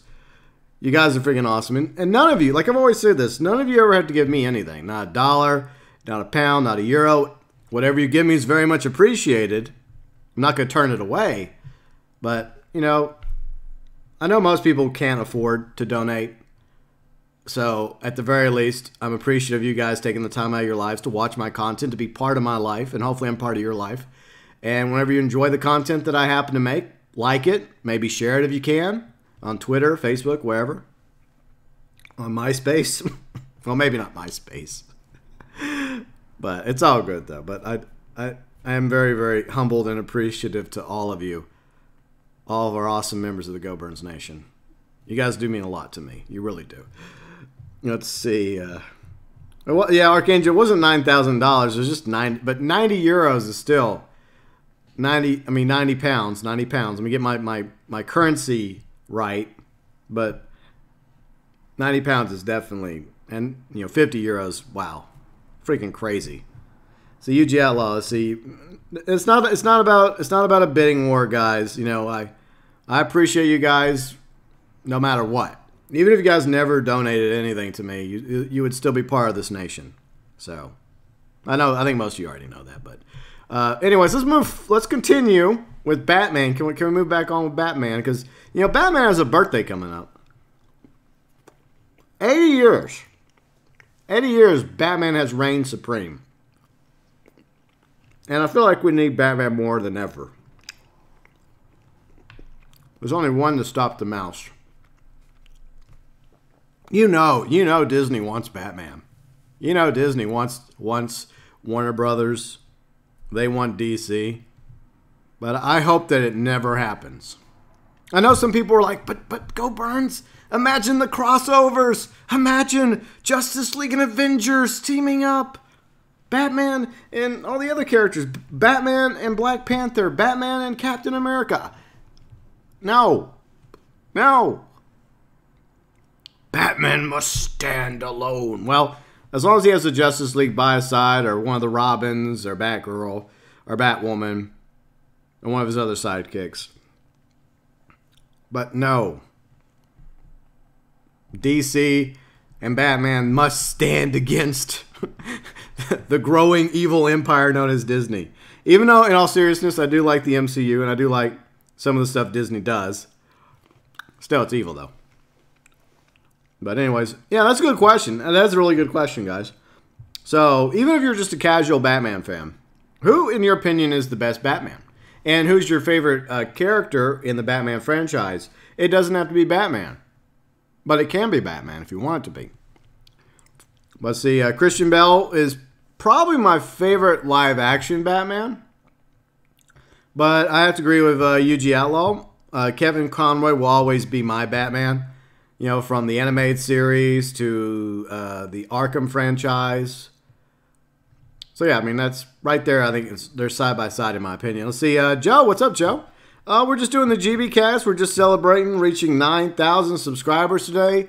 Well, we were talking about the new gaming thing that Google's doing, Stadia, Disney buying 20th Century Fox or 21st Century Fox, including X-Men, Fantastic Four, Alien, Predator, John McClane, a few other things. And now we're talking about Batman because next week, Batman hits the 8-0 mark. Let's see. Bytron, read your previous comment. Let me read. Okay. This is what Bytron has to say. You know what? Let's go back to chat. I'm going to copy and paste it. Well, let's do that. I apologize. We were so busy celebrating that I was missing comments, and I apologize. So this is what Bytron said. I'll put it in the old thing. Boom. Maybe it's over two. God, it's like right over. Okay, fine. So this is let's just hold on. All right, there you go. Okay, so this is what Bytron said. So I reached. That's exactly the 200 limit. Okay. I'll read everybody else's first, and we'll go to Bytron.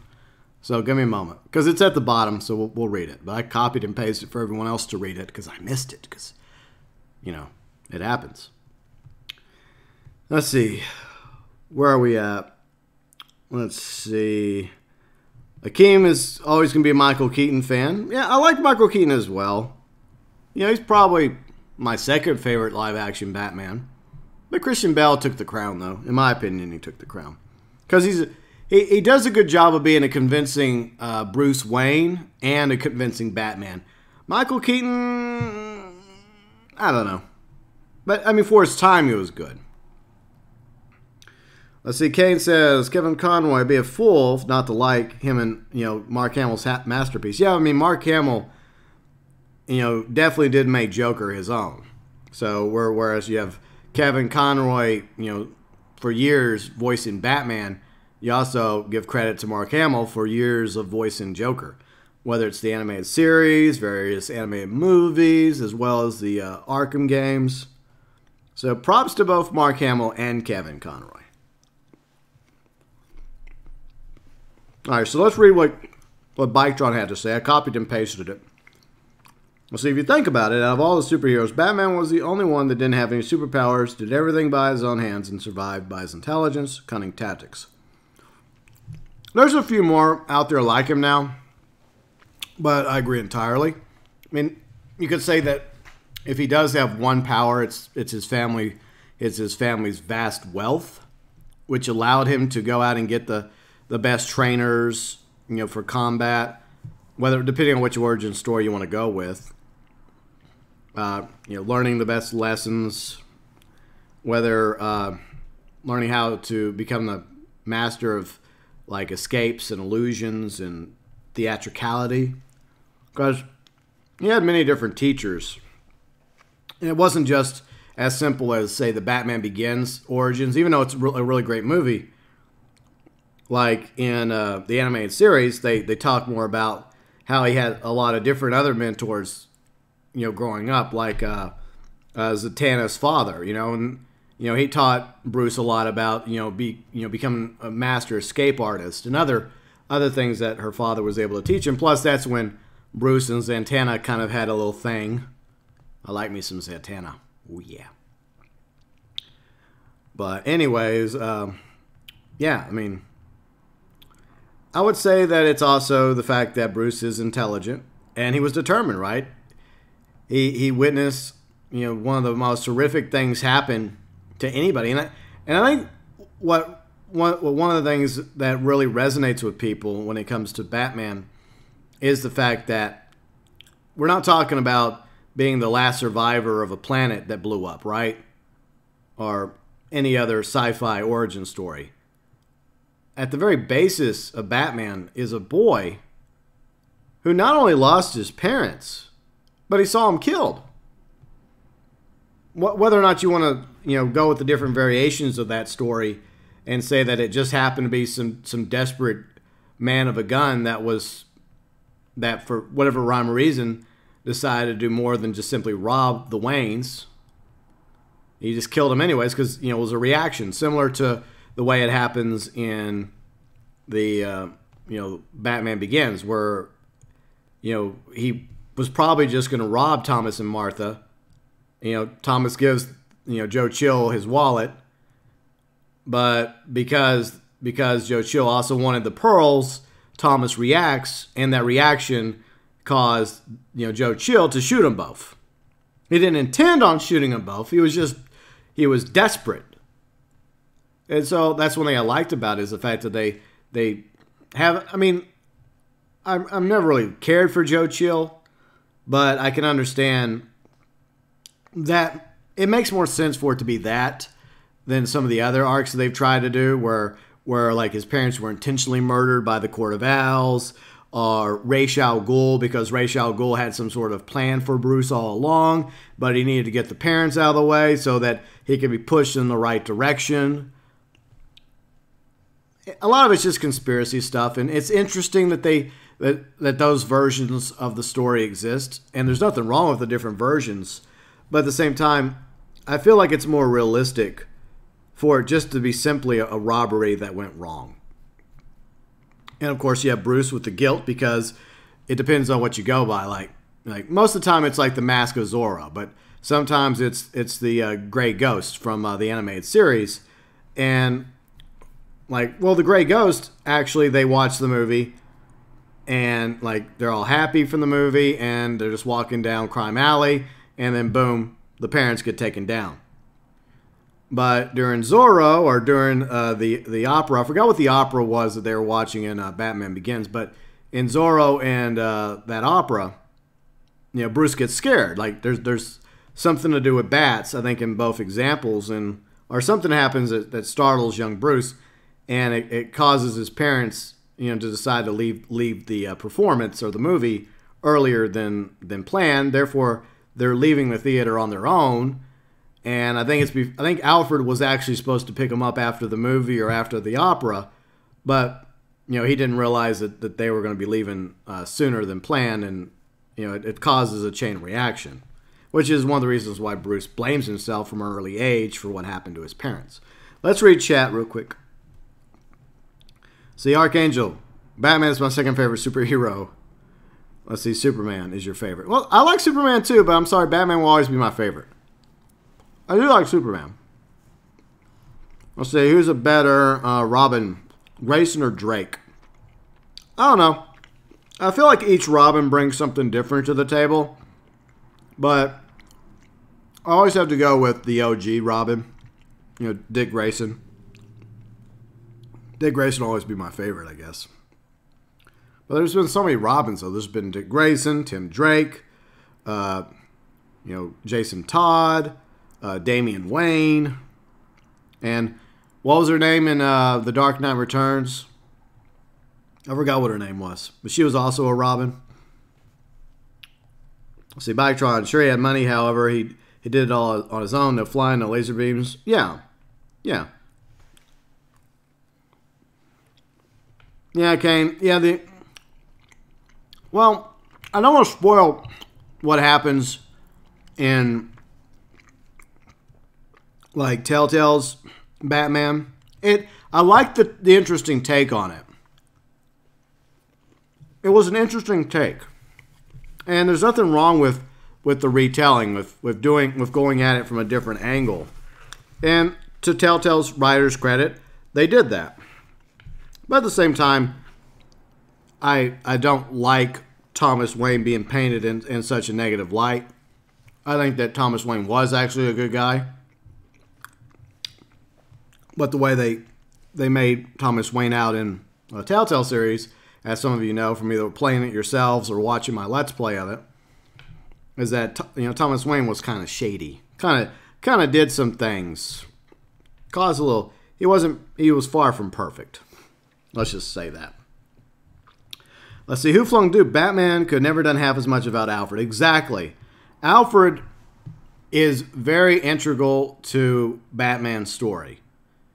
I mean, without Alfred being there to take up the task of being a parent after Bruce lost his, you know, biological parents, who knows what the hell would have happened to Bruce Wayne.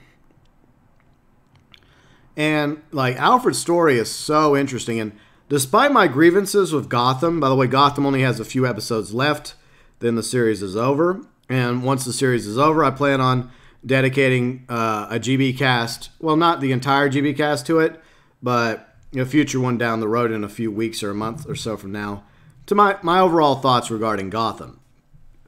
But despite some of the issues I have with Gotham, the TV series, one thing I think that they got right is their portrayal of Alfred by Sean Pertwee, which is the son of John Pertwee. And John Pertwee was, by the way, the third Doctor in the Doctor Who franchise. But I really do like Sean Pertwee's portrayal of Alfred because, you know, he's tough. He's a tough guy.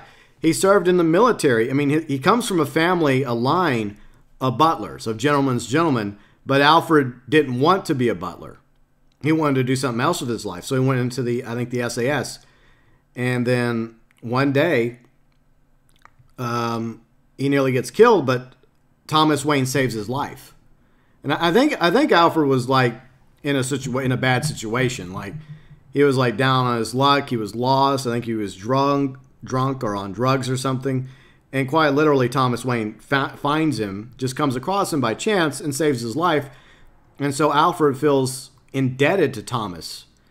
And so he basically, even though his family you know, his father, his grandfather, and going, you know, back in the Pennyworth line, we're gentlemen's gentlemen and butlers.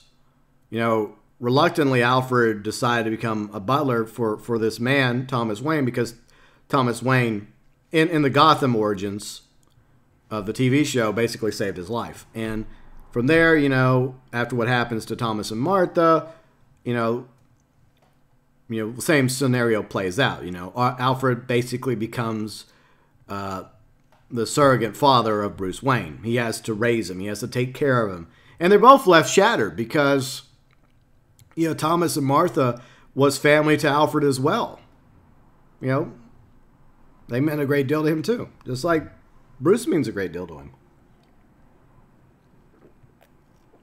By the way, chat, speaking of Alfred, who is your favorite actor that has portrayed Alfred? Is it Sean Pertwee in Gotham? Was it Michael Goth in the Tim Burton Batman films? And he was like the only actor that they actually carried over into Batman Forever and like Batman and Robin. I think he did. Was that him or no? I could be wrong. Maybe. Or Michael Caine. Michael Caine he was a great Alfred in the Dark Knight trilogy. But what is, okay, if you can't remember the actor, what's your favorite portrayal of Alfred in any movie or TV show? Let's go back to chat. Let's see. Tribute Mark, opera is scary. Yeah, opera is scary. It's very scary.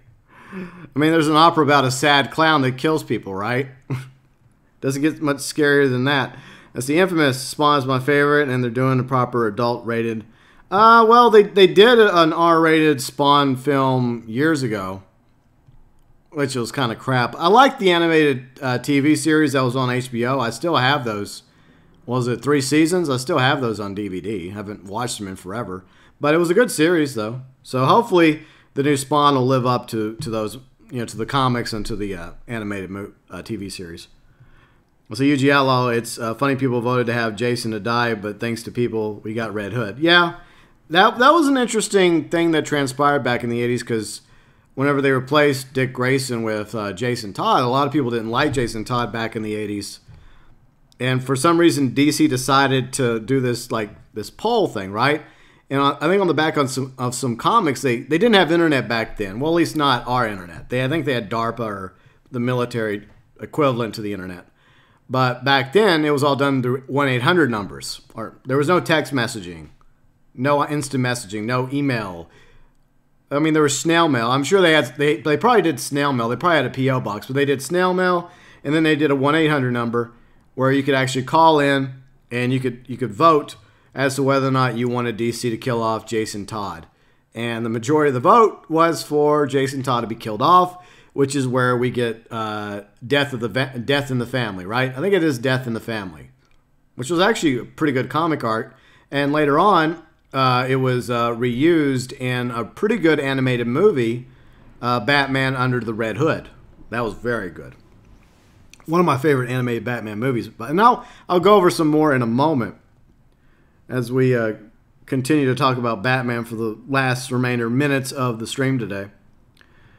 Let's see. Archangel is... See, Alfred is the ultimate butler. Kane, Alfred is the best father figure in any comic story. Sorry, Uncle Ben.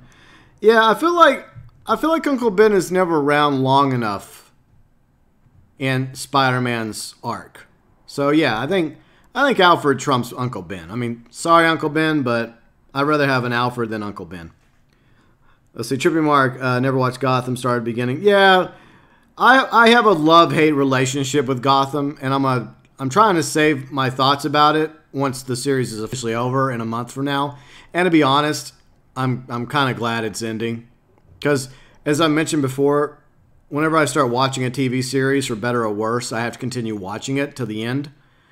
Now I go in with the hopes that it's going to be good from start to finish, with maybe a few, points during the series that are kind of a disappointment, but Gotham is just, they've had good moments, and then they've had a lot of shit moments, too. I always consider it its own little pocket Batverse, right? Its own little pocket verse. Its own alternative multiverse planet. It doesn't really, it's not technically canon, but it's its own little thing. Let's see, Kane, Telltale's Alfred had a great voice actor. Yeah, he did. I didn't like how it ended with, well, I don't want to spoil the ending of Season 2 of the Telltale series. This is probably the last season for Batman Telltale, especially since Telltale is no longer around unless Skybound picks it up. Speaking of Skybound, Kane's going to be streaming the last episode of The Walking Dead this Tuesday on his channel. So you guys can go check that out if you want. Feel free to do so. And I'm sure Kane will post it in our Discord whenever he starts streaming that on Tuesday. Let's see. Keem liked the Alfred from the animated series. Yeah, I liked Alfred from the animated series. He was more of a butler. He was very prim, proper. He was a smart ass. I loved his humor though. He had this witty humor to him. And he was also still had that father figure to Bruce, and he wasn't afraid to tell Bruce, you know, what he thought about this and that, and even on a few occasions reminded Bruce about, you know, how, you know, there were times when Alfred did things for him when he was a child, and he put Bruce in his place a few times when Brucey had oopsies. So yeah, even back then. Yeah, Alfred's always been that constant in Bruce's life. See, Biketron, one last thing. Heroes like Superman were never really driven by anything. Batman, on the other hand, is driven by internal fury. Well, I would say it started with an internal fury, Biketron, but I think he also generally believes that he can make Gotham a better place and that he can help bring justice to people and give criminals something to truly fear. Because obviously they don't fear the GCPD. They don't fear the city government, which is corrupt just like the police department is. So, but I do think that over the years, Batman does become obsessed. You know, he ends up wearing the cape for too long, which has been told and retold again, that he just couldn't let go being Batman. So it does become kind of an addiction. So it's, you know, it's a good thing, but it also can lead to a bad thing, like with how it plays out in, you know, Batman and The Dark Knight Returns, where even though Batman stopped, you know, Bruce stopped being Batman for 10 years, he finally decides to come back with the rise of the mutants and all this other crap going on, and you can tell that he just decided to become even more brutal, you know, so. Anyways, continue. Yeah, Under the Red Hood was really good. Oh yeah, we'll talk about my favorites. Let's see. UG Outlaw got a good Batman question for everybody.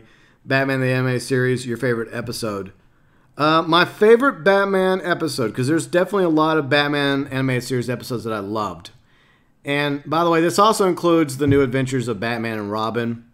I liked the redesign of Scarecrow in that episode. Let's see, I forgot who voiced him. I like the actor that voiced Scarecrow in that episode. It was predominantly a what if scenario, like Batman. I think Batman, Robin, and Batgirl, or was it Batman and Batgirl? I think it may have just been Batman. Now Robin at this time was Tim Drake, because Dick Grayson was now Batwing. So I think it was Batman, young Robin, Tim Drake, and Batgirl were going to stop Scarecrow, and while basically what allegedly happens is in the process, Batgirl actually gets killed, and it causes this huge arc in this episode, and you know, Gordon becomes unleashed because he just lost his daughter, and he basically just has this conversation with Bruce over the phone, like, you know, I should have never allowed you to do what you did. I knew that one, you know, something about, you know, all this time, you know, I should have known. I should have known better. But I allowed you to do what you did, and it's costing me everything. And basically, Gordon just comes after Batman. I mean, he fucking attacks Wayne Manor with the full force of the GCPD, and a lot of other hell breaks loose. But anyways, Over the Edge was really good. I mean, one of many really great. It was a what-if story, but it was really good the way it plays out.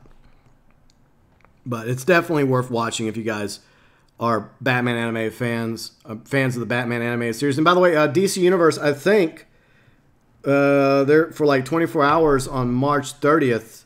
Let me look at that real quick. That was another thing I wanted to bring up before I wrapped up the stream. Let's see. So maybe you guys can subscribe to DC Universe for like a day and go watch Batman the Animated Series, and or because they're going to do like some sort of free 24-hour thing in celebration of Batman. Where is it? I'm going to try and find it. Okay, here we go. All right, let me pull that up real quick. Let me read y'all's chats. Let's see. Kane says Killing Joke is the best Batman Joker story of all time. The comic's good. Unfortunately, the animated movie was not that good, and it's not just about the addition of the Batgirl stuff at the beginning. It's just, in hindsight, it just didn't work. Going from being a graphic novel to an animated.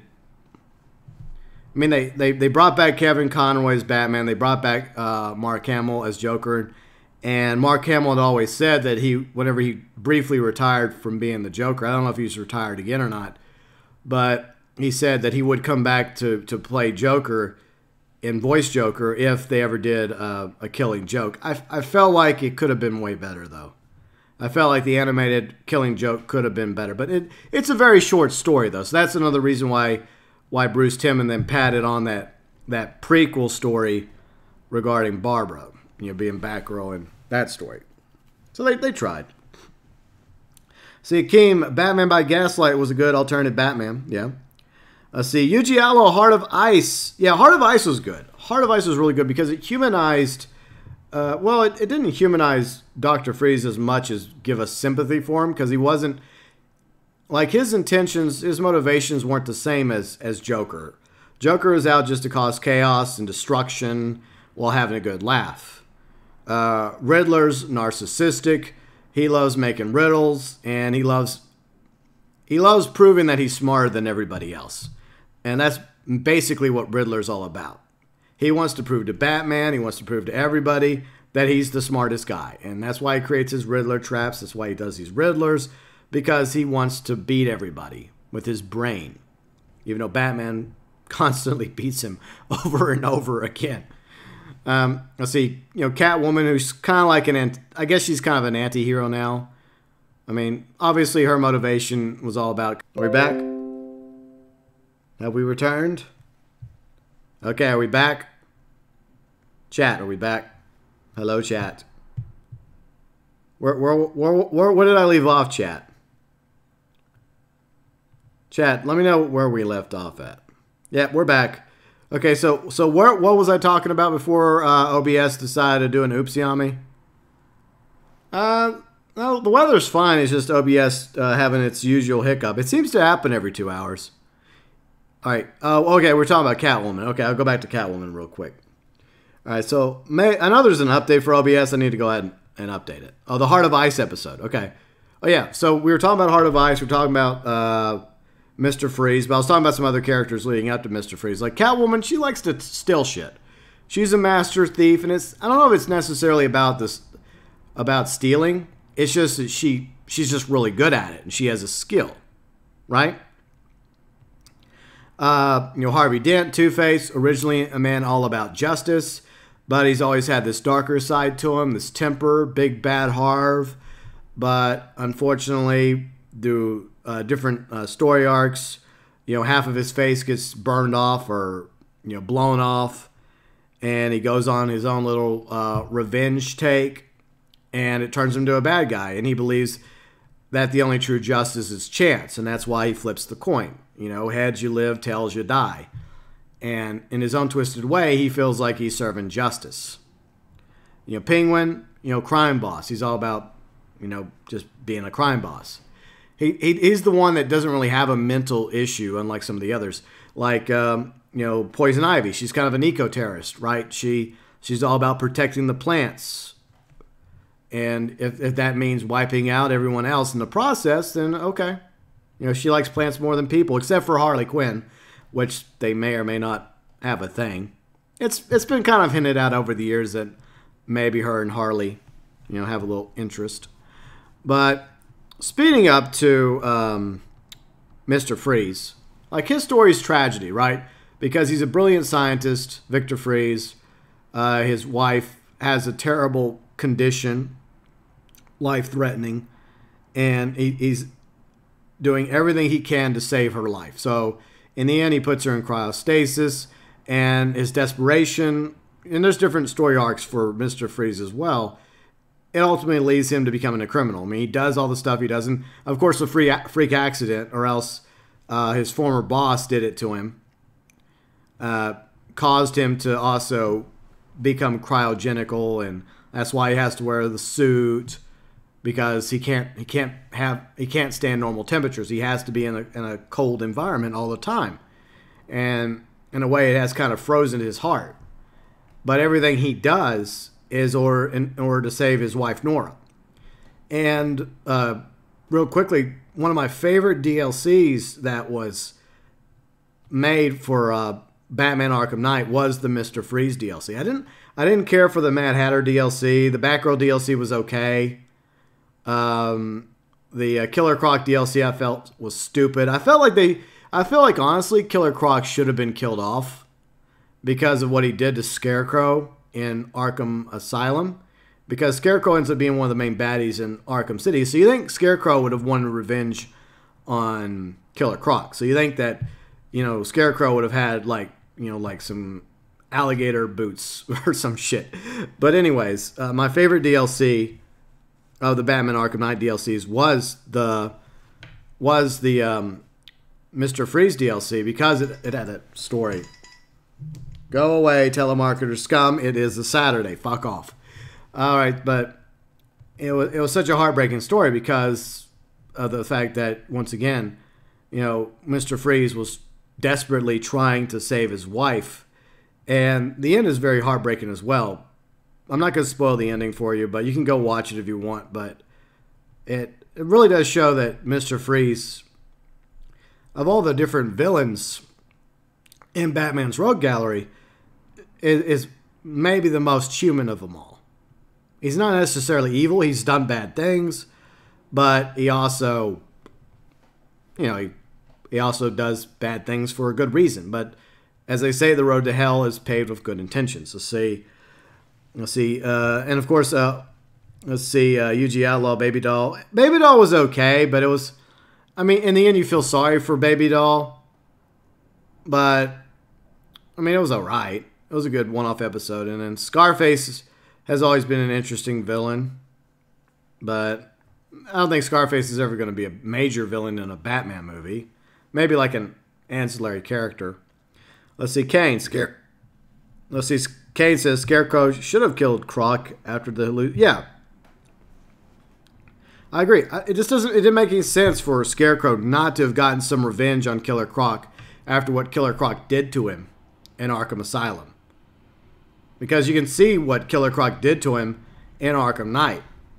Why Scarecrow looks the way he looks and why he sounds the way he sounds is because, you know, Killer Croc all but nearly killed him. You know, ripped him apart. So you think that the first person like Scarecrow would have wanted vengeance against besides Batman would have also been Killer Croc. But for some reason, he just allowed Killer Croc to still exist. Didn't make sense to me. But before we wrap up, one quick thing. DC Universe celebrates 80 years of Batman with one-day free stream event. So I wanted to go over this really quick.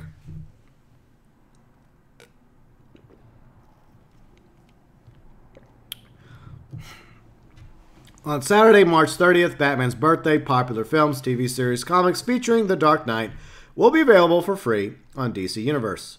The first month of DC Universe digital subscription service is only 80 cents for a limited time. On Saturday, March 30th, DC Universe will open its digital doors to Batman fans for a day of free live action and animated films, TV series, and comics. The one-day stream free event is part of DC's year-long festivities that commemorate the 80 years of Batman and recognize the Dark Knight as a symbol of courage, bravery, and perseverance for generations of fans. Everyone in the U.S. can get in on the celebration hosted by DC's first of its kind digital subscription service by visiting DCUniverse.com. We'll put that in the chat real quick. Let me copy. Let me just click on it real quick. All right, I'm going to send this to you guys in the chat. So there you guys go. If you guys want to go click on it yourself, it's in chat for you. All right, so yes. So on March 30th, you can download the app for free. Apple App Store, Google Play Store, Roku, Android TV, Amazon Fire TV. So there we go. Cormac, what's up, Cormac? How's it going? Good to see you, Cormac. See, the celebration begins at midnight Eastern Time on Saturday, March 30th. Exactly 80 years to the day Batman first stepped out of the shadows of Gotham City in Detective Comics number 27 and will run 24 hours until 11:59 p.m. Eastern Time from the Cape Crusaders' origin and Frank Miller's landmark Year One to Tim Burton's 1989 movie blockbuster to the epic Batman the Animated Series. And yes, if you haven't watched the animated series, I definitely recommend you guys check it out if you're able to go watch this. You'll be able to binge hundreds of the greatest superhero stories of all time featuring the most iconic character in pop culture history. And if 24 hours of Batman binge watching is not enough, DC Universe is supporting the celebration with a special offer. The first month of DC Universe will cost only 80 cents for new members who sign up between March 29th and April 4th. So if you sign up for DC Universe between March 29th and April 4th, the special offer will be available in the... Unfortunately, this is only in the U.S. That sucks. Hopefully the free part is for everybody, though. Hopefully. Or maybe there's like a version for everyone else internationally, hopefully. The first month, 80 cents. The monthly subscription fee will renew at the standard price of $8 a month. So at the very least, if you just want to watch DC Universe for like a month, I mean, that's not bad, 80 cents. I mean, I hope that this deal is also available for everybody worldwide, not just in the U.S., but we'll see. But here's all the Batman stuff that you will have access to. Batman, the Tim Burton original Batman movie. Yeah, Batman and Mr. Freeze Sub-Zero, which was okay. It wasn't that good, to be honest. Batman and Robin. Okay, this is what I'll tell you to watch and pass on. Batman, the original Batman, Tim Burton movie's good. Batman and Robin, Sub-Zero, I would probably pass on that. Batman and Robin, pass. Batman Beyond is awesome. Watch Batman Beyond. That's a great series. And the Batman Beyond Return of the Joker animated movie is fantastic as well. Batman Forever, pass. I hear Batman Ninja is good. I've yet to watch that. I would watch Batman Returns after Batman 1989 because it's the sequel to Batman 1989. Meanwhile, pass on Forever and Batman and Robin. Just avoid... Batman vs. Robin was okay. Batman vs. Dracula... Batman vs. Dracula was the movie in the Batman TV series. The Batman TV series was okay, too. It was a lot lighter than Batman the Animated Series. I still think Batman the Animated Series is the best. But the Batman had its moments for a TV series. It was alright for an animated series. But not as good as the animated, if you have to put them side by side.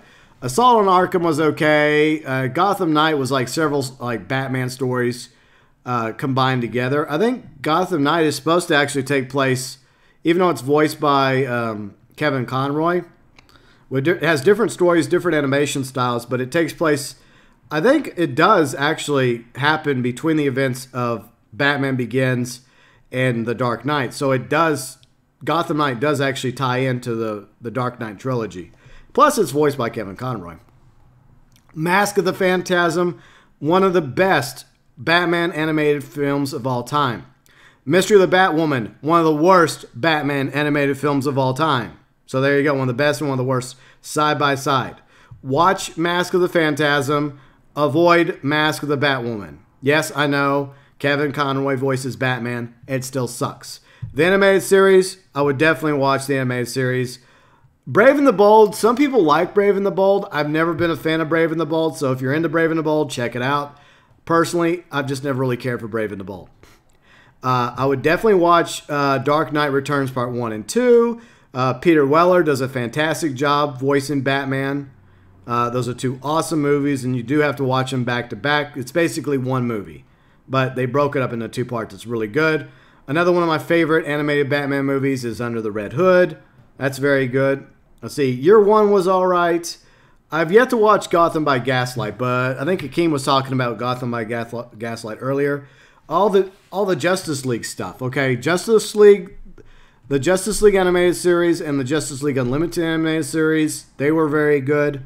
Which it has Batman, Superman, Wonder Woman, Green Lantern, Jon Stewart's Green Lantern, Martian Manhunter, let's see, Hawkgirl, a few others as well. Flashpoint Paradox was awesome. I loved Justice League Flashpoint Paradox. That is a great animated movie. Highly recommend that. Justice League War was alright. I never watched Justice League versus Teen Titans. Justice League Crisis on True Earths, I think I watched that. It was okay. Doom was okay. Gods and Monsters, I think that was alright. New Frontier had kind of like a retro vibe to it. It had like that Silver Age or like 1950s, 60s feel to it. In its own way, it was kind of cool. New Adventures of Batman, New Batman Adventures. I think that ties into the Batman animated series, I believe, if I remember correctly. Because it wasn't just the Batman animated series. It was that, and then they had different versions of it. So, if I remember correctly. Son of Batman. So, watch Son of Batman first. Then watch Batman versus Robin. Because Batman versus Robin, Son of Batman introduces Damian Wayne. So, watch Son of Batman, then followed by Batman versus Robin. And then, what was the third one? I think it was Batman Bad Blood. I didn't see Batman Bad Blood on here, though. Let me see if it's up here. Okay, so they don't have Batman Bad Blood on here. I didn't like Batman Bad Blood too much, but it is the third film in that trilogy. Super Friends, I've never cared for Super Friends. No. And the final two. All right, on these two. Superman, Batman Public Enemies is good. I loved Superman, Batman Public Enemies. That was really good. It was a really good bro story between Batman and Superman. Loved it. God, what did my aunt call me for? I think it was a butt dial. She does that every now and then. I don't know why. Why is it I get the call whenever she does one of these butt dials? Who the hell knows? But anyways, so, yeah, Superman, Batman, Public Enemies brought back Kevin Conroy as Batman. The voice actor that voiced Superman in the Superman animated series, what was his name? He came back to voice Superman. You also had Clancy Brown. He came back to voice Lex Luthor. Public Enemies was really good. I like Public Enemies. It's very fast-paced, too, from start to finish. Superman, Batman Apocalypse, which was the sequel to Public Enemies, it was okay. It wasn't as good. But anyways, so there's some other stuff as well, but that's what I would recommend, some of the stuff to watch. If you have time, watch it all. But I definitely would start with probably, Batman, the animated series. I'd start there. Then I would also watch Batman, Mask of the Phantasm. That was good. Dark Knight Returns Part 1 and 2. Under the Red Hood. If you got time, watch Year One. Some people say if you watch that Year One could be kind of seen as like the first movie and like maybe part of a trilogy with these two.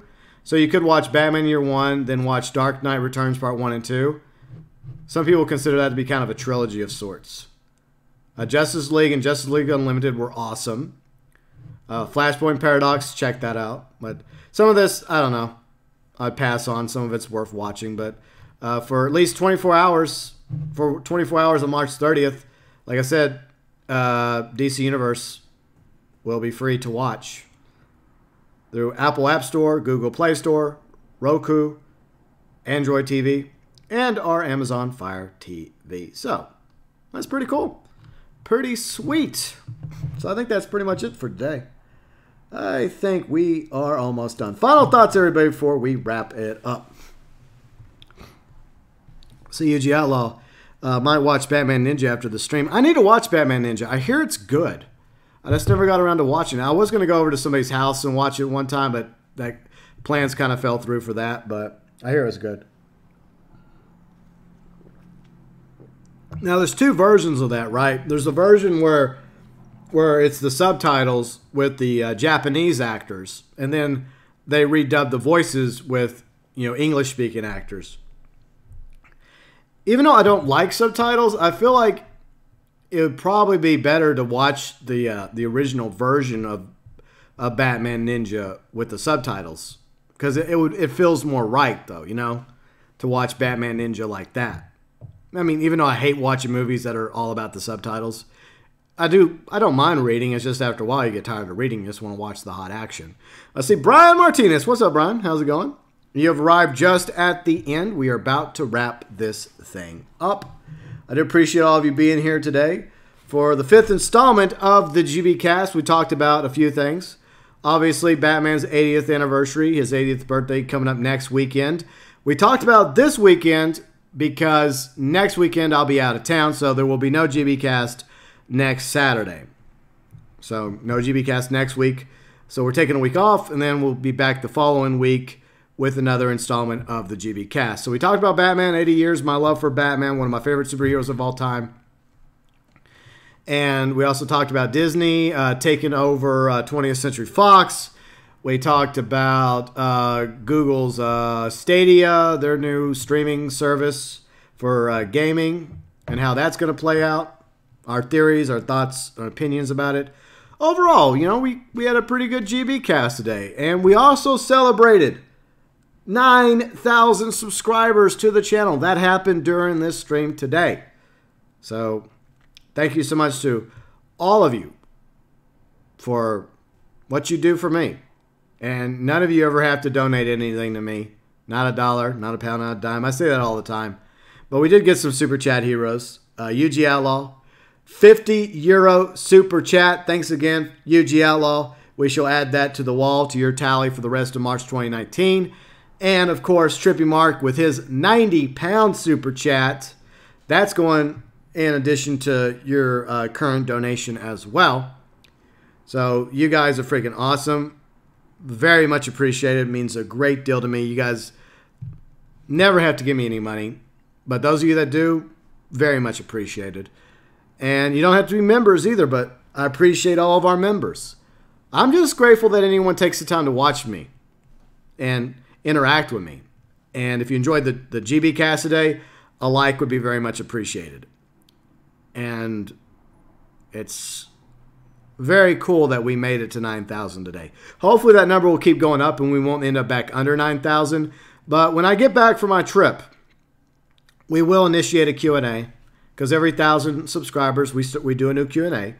But we won't do that this week. But whenever I come back from my trip, I'm going out of town Wednesday, I think. That's when I leave. So I've still got live streams coming up. Tomorrow we'll be on the PS4, Red Dead Online in Lemoyne.